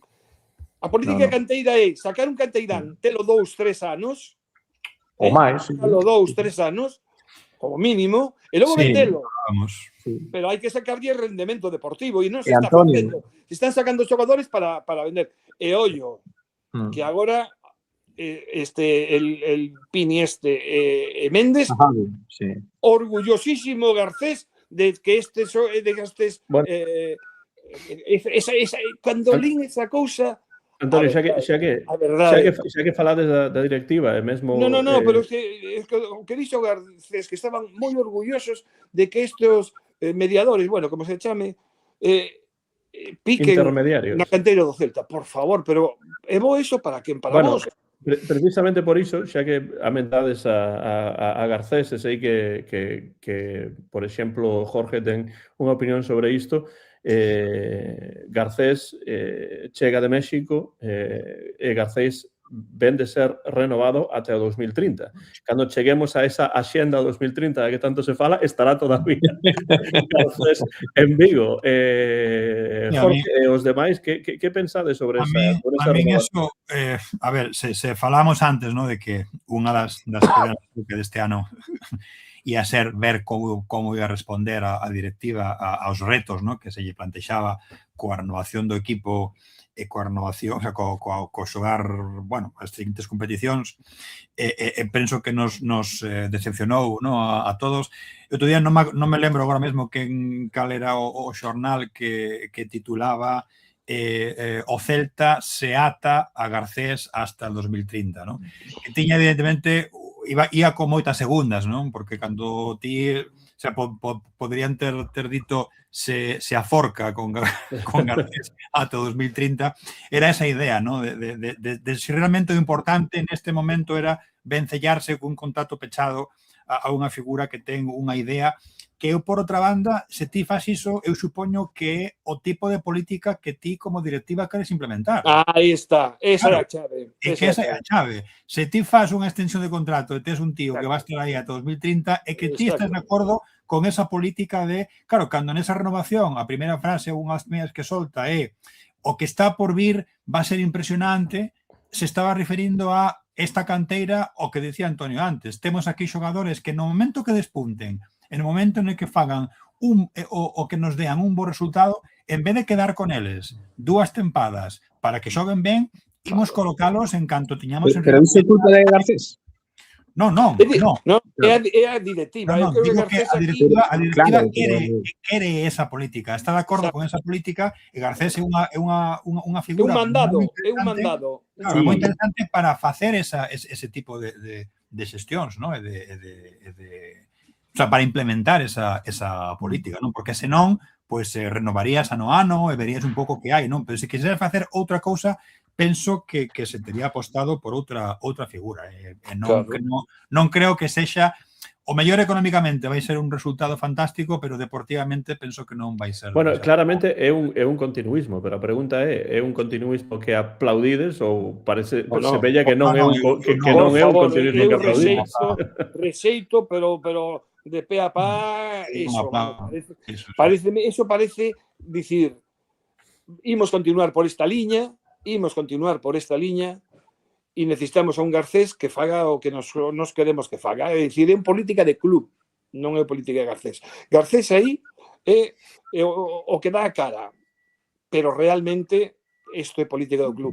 Estou auténticamente cabreado con isto. Cando vin Garcés ata 2030, e ademais todos sonrientes, a presidenta e el, e coa camiseta, non sei que, entroume unha mala baba, pero realmente brutal. Es decir, a onde imos así? Fixadevos unha cousa, e con isto remato.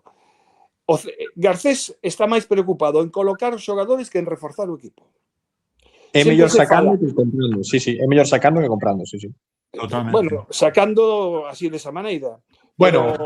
Pero es que non é que comprando, é que realmente agora estamos como estamos e sabemos que necesitamos hai que sacar xogadores, evidentemente, para poder fichar, pero eso é unha mala planificación. Si temos que botar xogadores para poder fichar algo máis que mellore o que hai. Entonces, isto é horrible. Mira, eu con esta directiva nunca me convenceredes, ninguén me vai convencer de que son o cancro deste equipo. Lo sinto moito. Estou en contra do Mouriño, da filla, o único que fan é unha limpeza así por encima, dalle máis galeguismo, me dá que é moi bonito, eso está moi ben, pero a la verdade, o equipo está sendo cada vez máis debilitado. E a min eso moléstame moitísimo. Bueno, Antonio de Logo non gaña o socio do ano por parte da directiva. Non necesito. Son o socio 592, me parece. A verdade é que estou aí e estarei sempre, pero unha mágoa completa, ¿no? Porque sí é evidente que tiñamos unha mellora en unha serie de cousas que a todos nos pareceu que era o camiño a seguir, pero que esa mellora non se correspondera con outra mellora en canto a xestión das cousas, para min foi unha decepción importante. E que eu creo que non é unha cousa do Celta, é que unha cousa da Liga en xeral, de que estamos todos, calquer xogador que ten un xogador canteirán que destaca, marcha, porque estamos sufrindo, estamos por agravio comparativo, non pagamos os soldos da Premier League, non Pero pagamos mira o o soldo. Deportivo como Sí. amarrou a Yeremai. Bueno, o Deportivo se va. Sí, o Deportivo Bueno, veremos, pero no veremos se sube, veremos se sube, veremos se sube.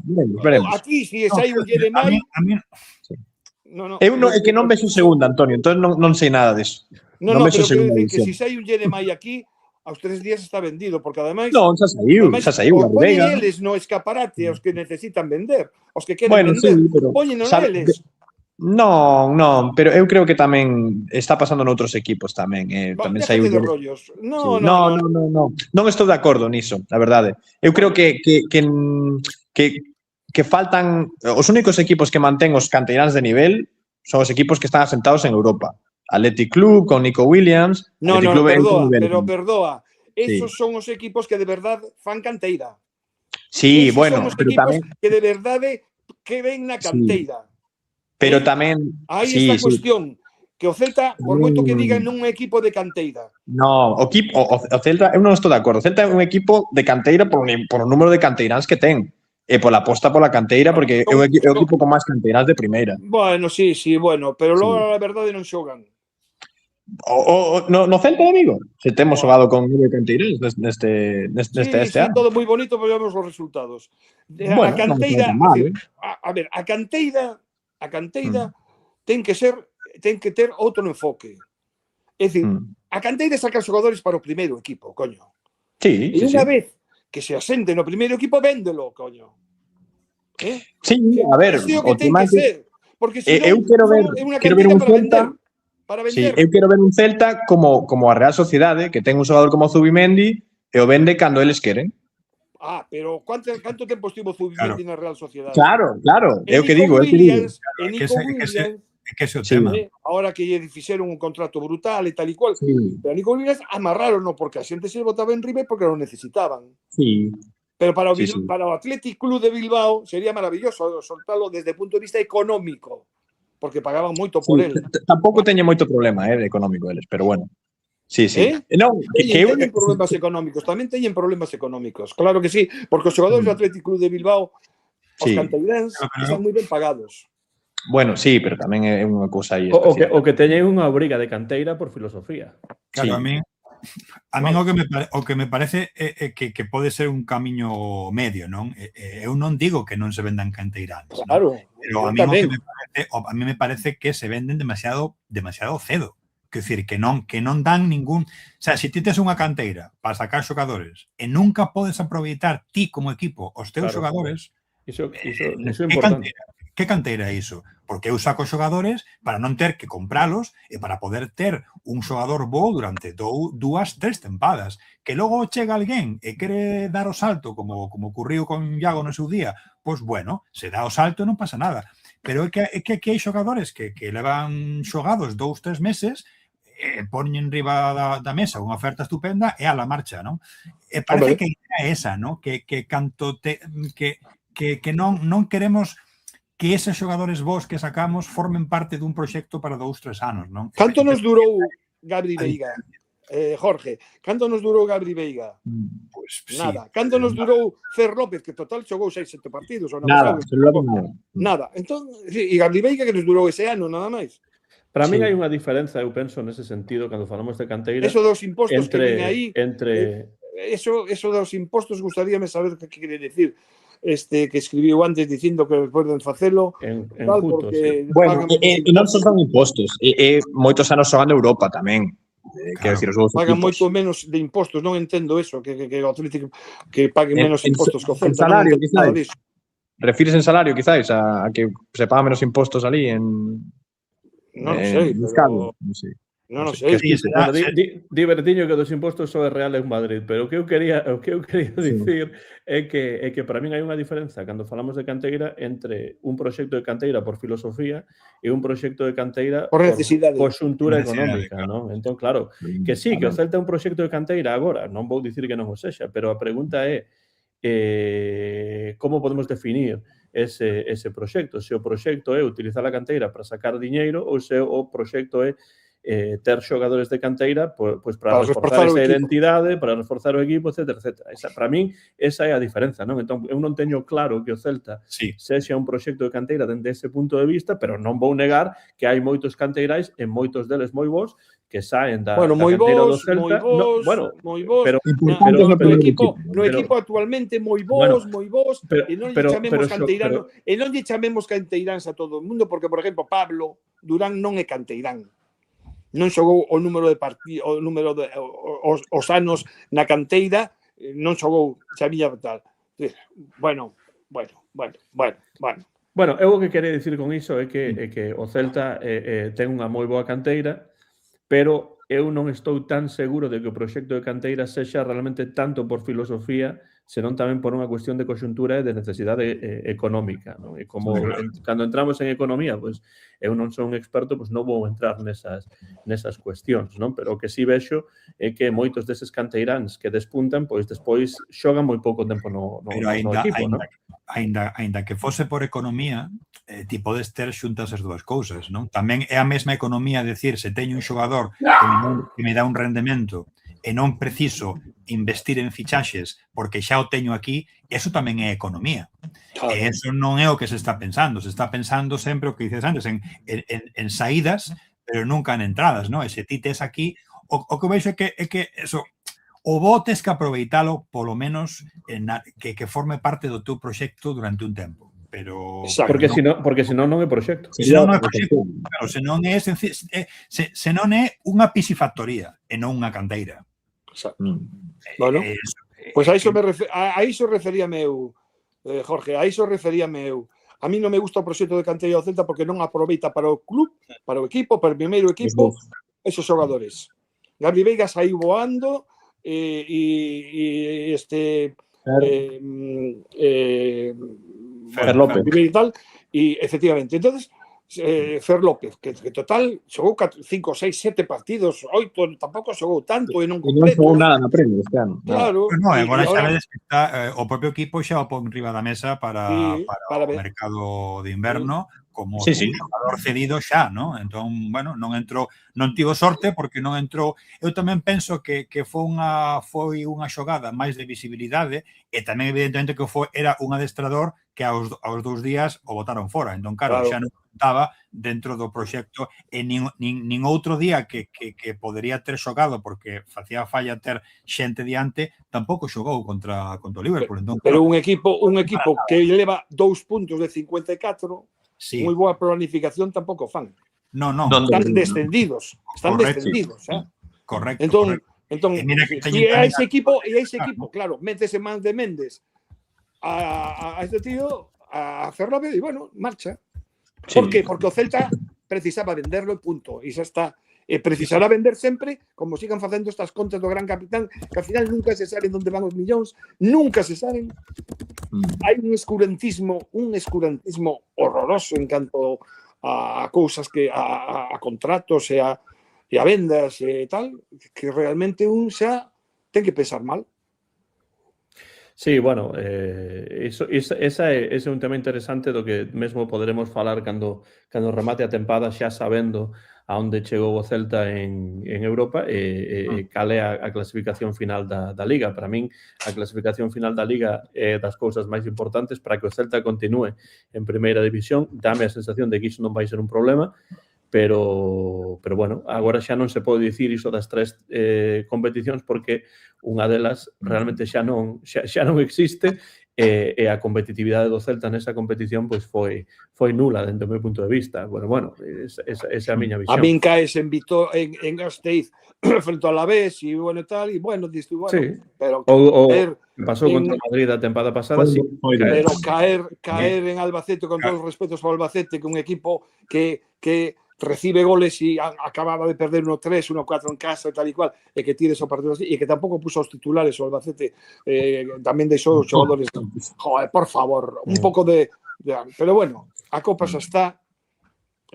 Sí, agora hai que centrarse nas dúas cousas que... E na Liga non hai que dormirse tampouco, porque as diferenzas non son tan grandes, E calquer No, claro. equipo te pinta la cara, Por eso era o que falábamos antes, ¿no? Que calquer despiste en 2 ou 3 xornadas e xa estás aí outra vez pelexando por non ter claro, problemas, non? claro. Entón, claro, aí é cando a continuidade despois destes días é importante, non? E tamén penso que unha boa pedra de toque vai ser o partido contra Valencia, non? Sí, fundamental. Sí. Porque xusto aí estamos, o Celta está sétimo xusto ás portas dos postos europeos, o Valencia está 17º xusto ás portas do descenso. Entón, claro.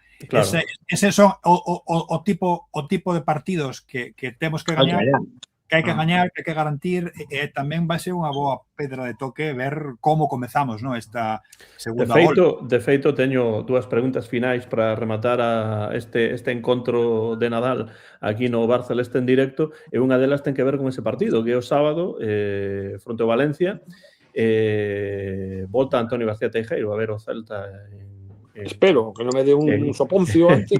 En primeira división despois de moito tempo, nada, de soponcio nada. Nos toca bocadillo outra vez, Antonio. Sí, claro. O comer as 4 da tarde ou 4 e pico. Que agardades dese partido? E eu estou de acordo co que di Jorge de que realmente é unha pedra de toque moi importante o primeiro partido do 2026 do Celta. Pois que oímos pasar mal, sinceramente, oímos pasar mal. O Valencia ten un mellor equipo do que parece.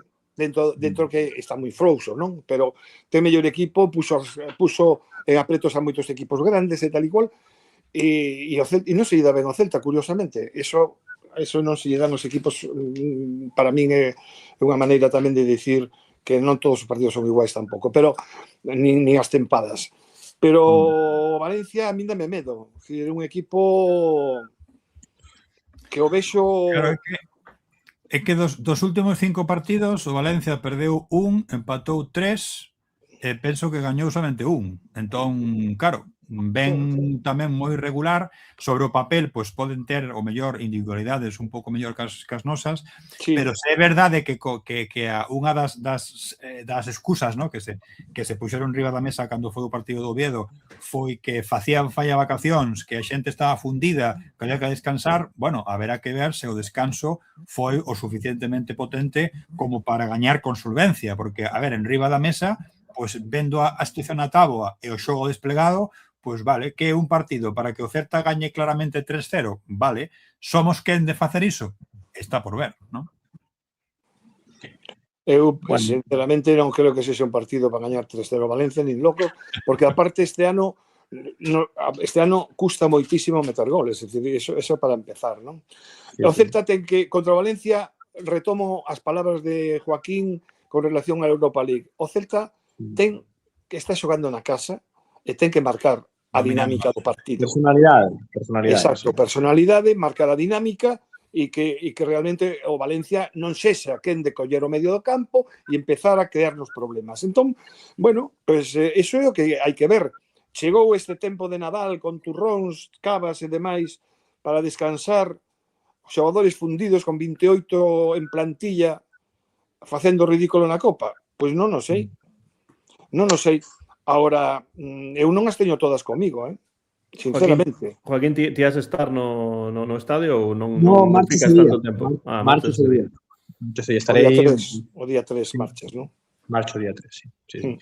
E quero dicir unha cousa, personalidade non é... Eso é unha frase de que dixo, é moi famosa de Dani Parejo, xogador do Valencia, dunha entrevista. Personalidade valentía no fútbol non é meter patadas, é pedir o balón. É pedir o balón. A personalidade é estar no medio do campo e pedir o balón, dame o balón a mí que o apaño. Eso é o que voto de menos no... Elevar o peso do partido, Jorge. Exacto. Joaquín, é dicir, eso é levar o peso do partido e o Celta custalle moitísimo o Celta levar. E aparte hai unha cousa moi importante, estáse a facer bastante mal a presión arriba e todo depende do pobre Borja, que para min é un fenómeno como persoa e fenómeno como xogador, pero que casi o ritmo reventar. E veremos se xoga, porque está con problemas. Está mancado das costas, non? Todavía. Sí. Por eso digo que, en fin. E agora, se recuperamos a Pablo Durán. O de Pablo Durán, por exemplo, é un exemplo do niveliño que hai no fútbol, non? Pablo Durán é un xogador que para o Celta é importante, pero é un xogador moi limitado, corre moito, define moi ben, cuidado, corre moito, define moi ben, pero non sei se sería titular do outro equipo. Antonio. Lo que está pasando a Alfon, que lo que está pasando a Alfon en Sevilla, e que mira que o Sevilla vai mal, por certo. Antonio, ti crees que Pablo Durán sería titular no Celta en 2016? Bueno, hombre, Claro. nin tolo. Pero xa non Claro. digo eso non me poño aí con toda a xente que hai. Pero bueno, No, que non quero faltar a precisamos Pablo, del. Pero fíxate, Joaquín, precisamos Sí. del nestes momentos. Sí. Eu non quero Porque faltar, un tipo- non quero faltar a Pablo tampouco, pero... Eu non falto ao revés. No, eu tampouco. Precisamos del, é dicir, Sí. é fundamental que precisamos. Eu só quería decir que temos que darnos conta a diferencia de nivel. Sí. Pero es que xogadores como Alfon marcan diferencias no Celta e sabemos que é un xogador, en fin, que bueno, ahora no Sevilla pues non lle están ben, non lle están indo ben as cousas. Bueno, eu xa sospeitaba que iba a pasar iso, pero bueno, é que o nivel de verdade é moi baixo. Calquera xogador que fai 2 partidos medianamente tal, xa o poñemos ali arriba. E bueno, e o caso de Pablo Durán, a verdade é que está resolvendo para o Celta. Non teño nada que decir. E aparte hai poucos xogadores que definan tamén diante do porteiro, como fai el. Sí. Pero é un xogador de montón. Vamos ahora. Pero no Celta é fundamental, eso indica algo.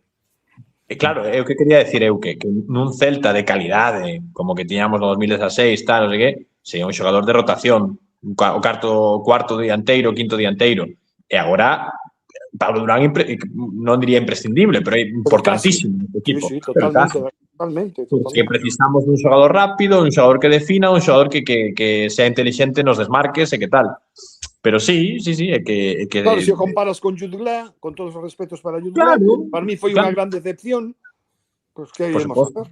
Sí. Bueno, e vos, se vos parece, vos coa porra dese partido fronte ao Valencia, porque xa non queda tampouco tanto tempo para que chegue o partido, así que a ver se vos animades a dar un resultado de goleadores. 1-1. Antonio di 1-1, que era o meu típico resultado. Quen marca pro Celta, Antonio? Quen marca pro Celta? Es que non sei se xogará Borja Iglesias, Pablo Durán, se xoga. Moi ben. Durán, claro. Perfecto. Jorge, Joaquín, que pensades? Claro, como tamén pasou mesmo, non sei se vai xogar Borja, que sempre Borja é un anotador seguro, pois de non xogar Borja, pois o mellor un 2-0 con goles de... Se xogara Borja, 4. Se xogara Borja, Son optimistas. Sí, porque eu penso que a porta cero pode quedar. O sea, levamos un tempo manexando, bueno, entón, bueno, a mellor unha porta cero pode estar ben. Goles de Aspas e de Jones. Vamos, Jones. Aspas e Jones. Joaquín, que pensas ti? Tamén ten moito de wishful thinking isto, Eu quero ter os 3 puntos e un bo xogo. Claro. Pois eu vou decir 2-1 para o Celta. Esos de a piques de dicilo eu, pero se non xoga Borja Iglesias, meterlle 2 goles ao Valencia non vai ser doado. Non vai ser. Ten ademais un portero. Pero este Valencia sí que é un equipo irregular. Por iso. E ao mellor que tenta cara é capaz de gañar en Balaídos. Sí. E ao mellor lle metes 2-0, como di Jorge. Eu creo que o tipo de equipo que logo pode, por suposto, non veo ese un Celta moi superior ao Valencia, pero un tipo de equipo que ao mellor fai un bo partido contra o Madrid e contra o Barça e logo vai ao campo do Alavés e palma 3-0, sabes? É un equipo que para min depende moito da motivación e tal, non sei que. O vexo un escalonciño por debaixo do Celta. Entón, para min o normal sería un 2-1 para o Celta, goles de, vamos a decir, Brian. Bueno. Sí. Brian. E Manu Fernández de cabeza, non? E mandando calar a todos. Brian e Aspas, va. Vale, moi ben. Pois eu que ia dicir... Aquí está.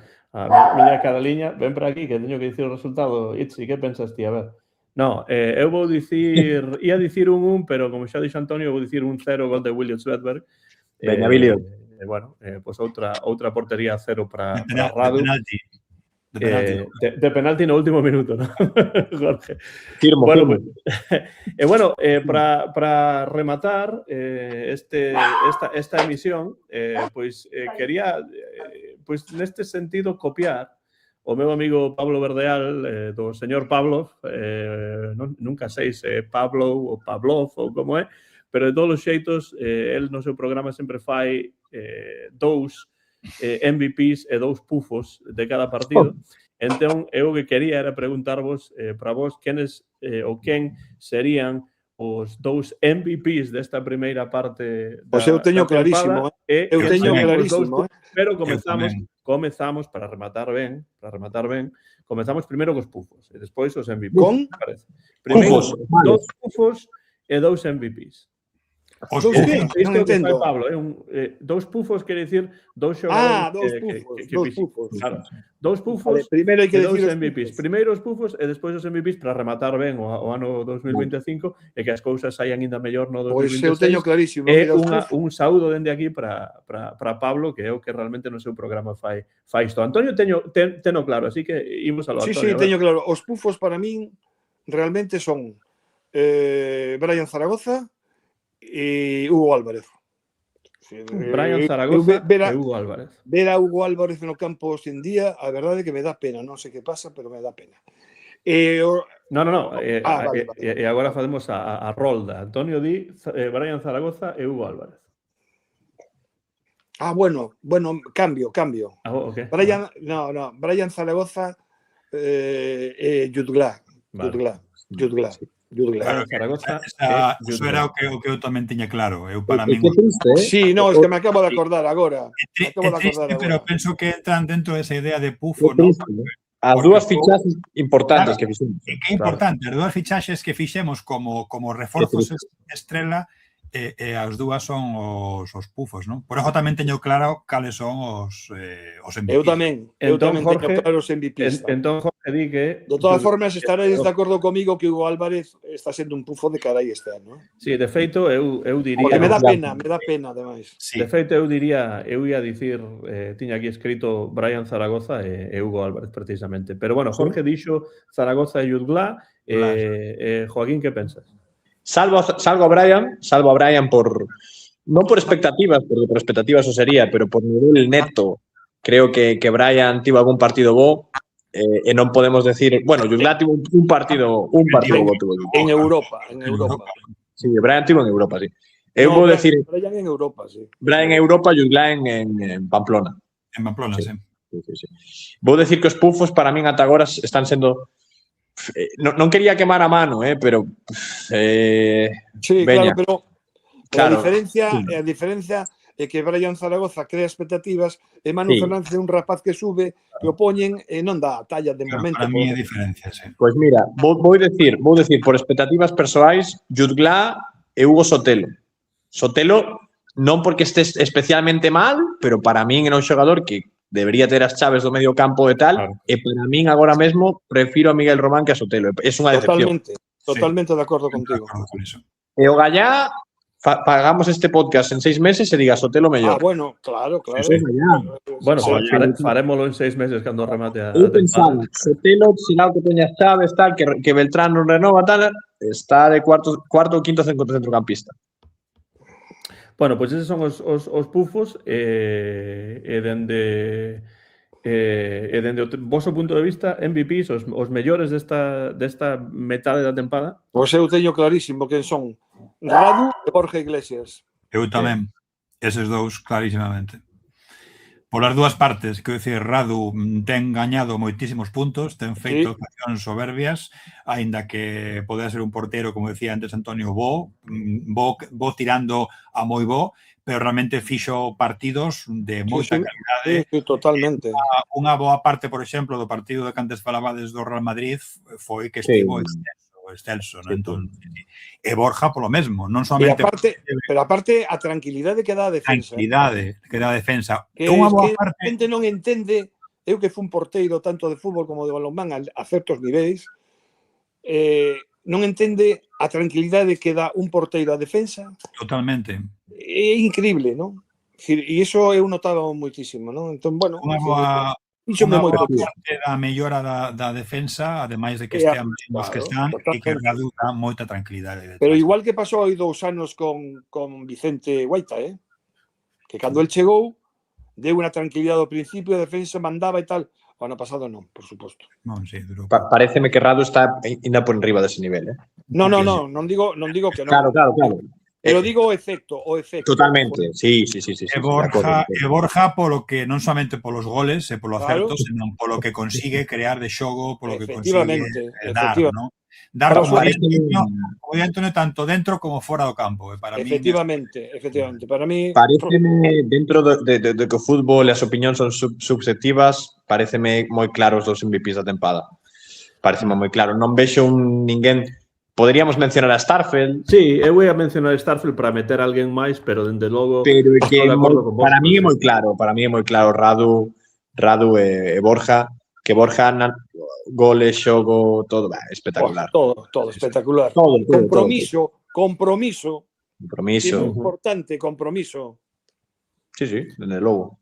Sí, eu estou de acordo, eu podería meter a Starfelt, pero eses 2, Radu, que está completando unha primeira metade de tempada magnífica, e Borja, que continúa co nivel do ano pasado e coa entrega da tempada pasada hasta agora. Sí. É dicir, para min, se eu teño que sinalar a un xogador do 2025, sería Borja Iglesias sen ninguna dúbida, porque nas 2 partes, na tempada pasada e nesta tempada, pois eu penso que Borja está a un nivel impresionante. Por aí, Beretiño dicía antes Borja e Radu MVPs, Pufos, Jutla e Zaragoza, Jaime Soto di Pufos, Hugo Álvarez e Sotelo, MVPs Borja e Radu. Bueno, pois podedes deixar pola parte de abaixo do vídeo, pois estes pufos, estes MVPs o estilo de Pablo Verdeal, e tamén, por suposto, a porra para ese partido fronte o Valencia.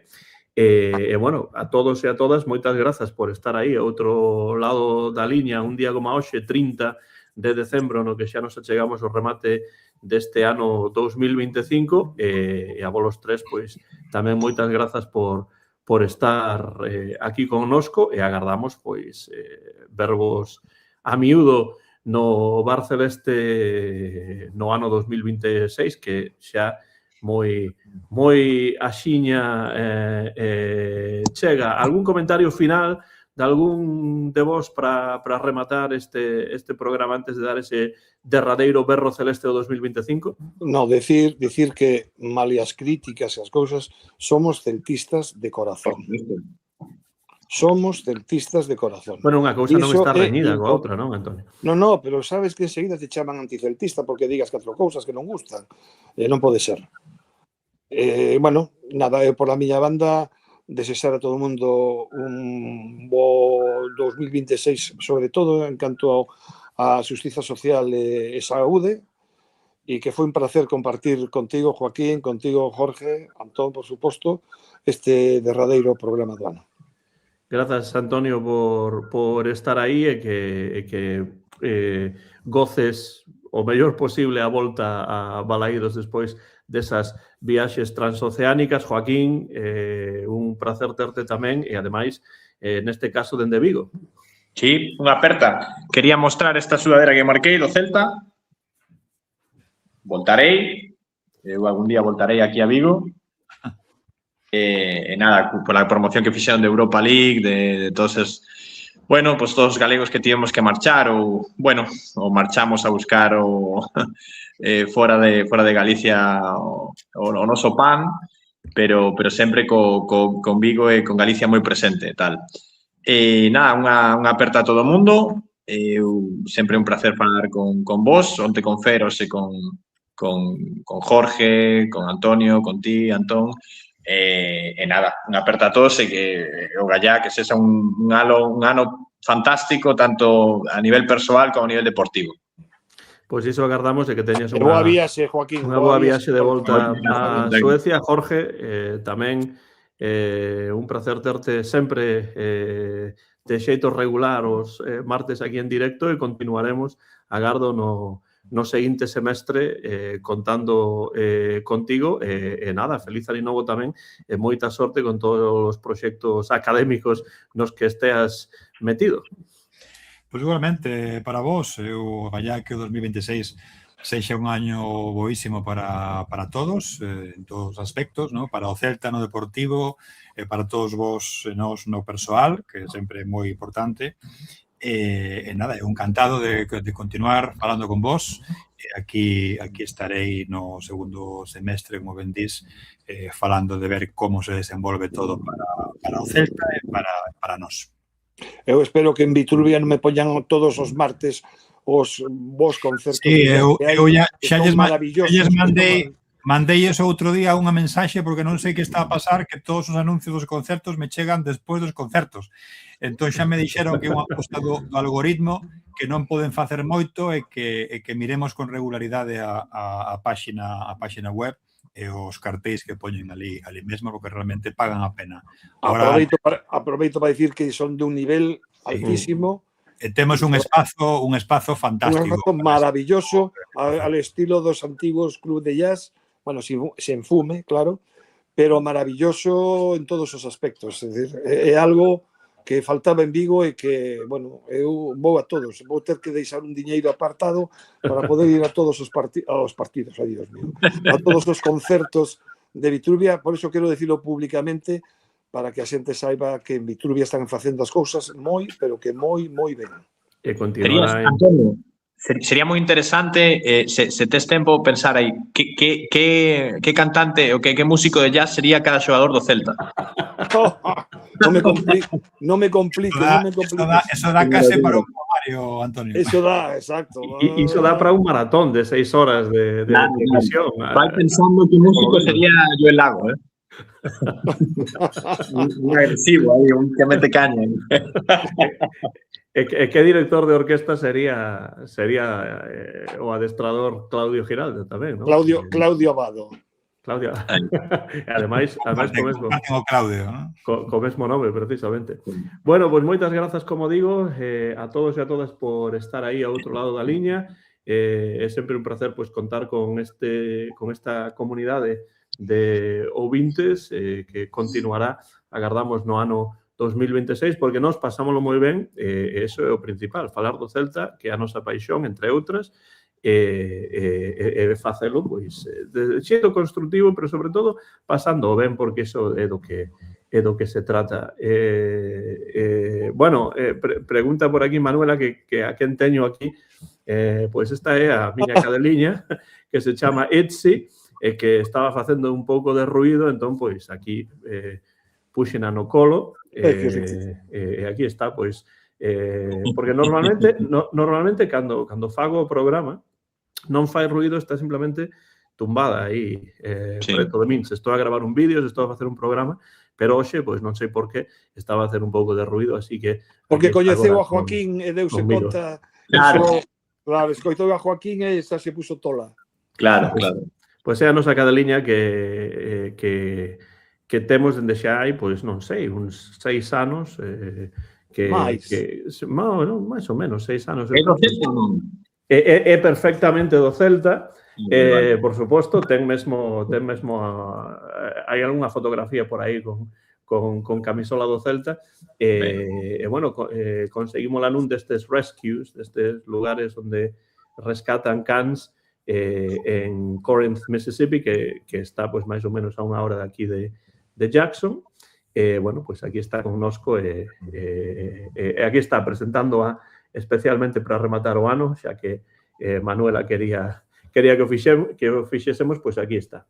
Esta é Etsy, que tamén é celtista, e con ela imos dar este berro celeste para axudar o equipo neste comezo do ano 2026. Preparados? Etsy? Sí, a ver. Listo. Como sempre, o de sempre. ¡Ala!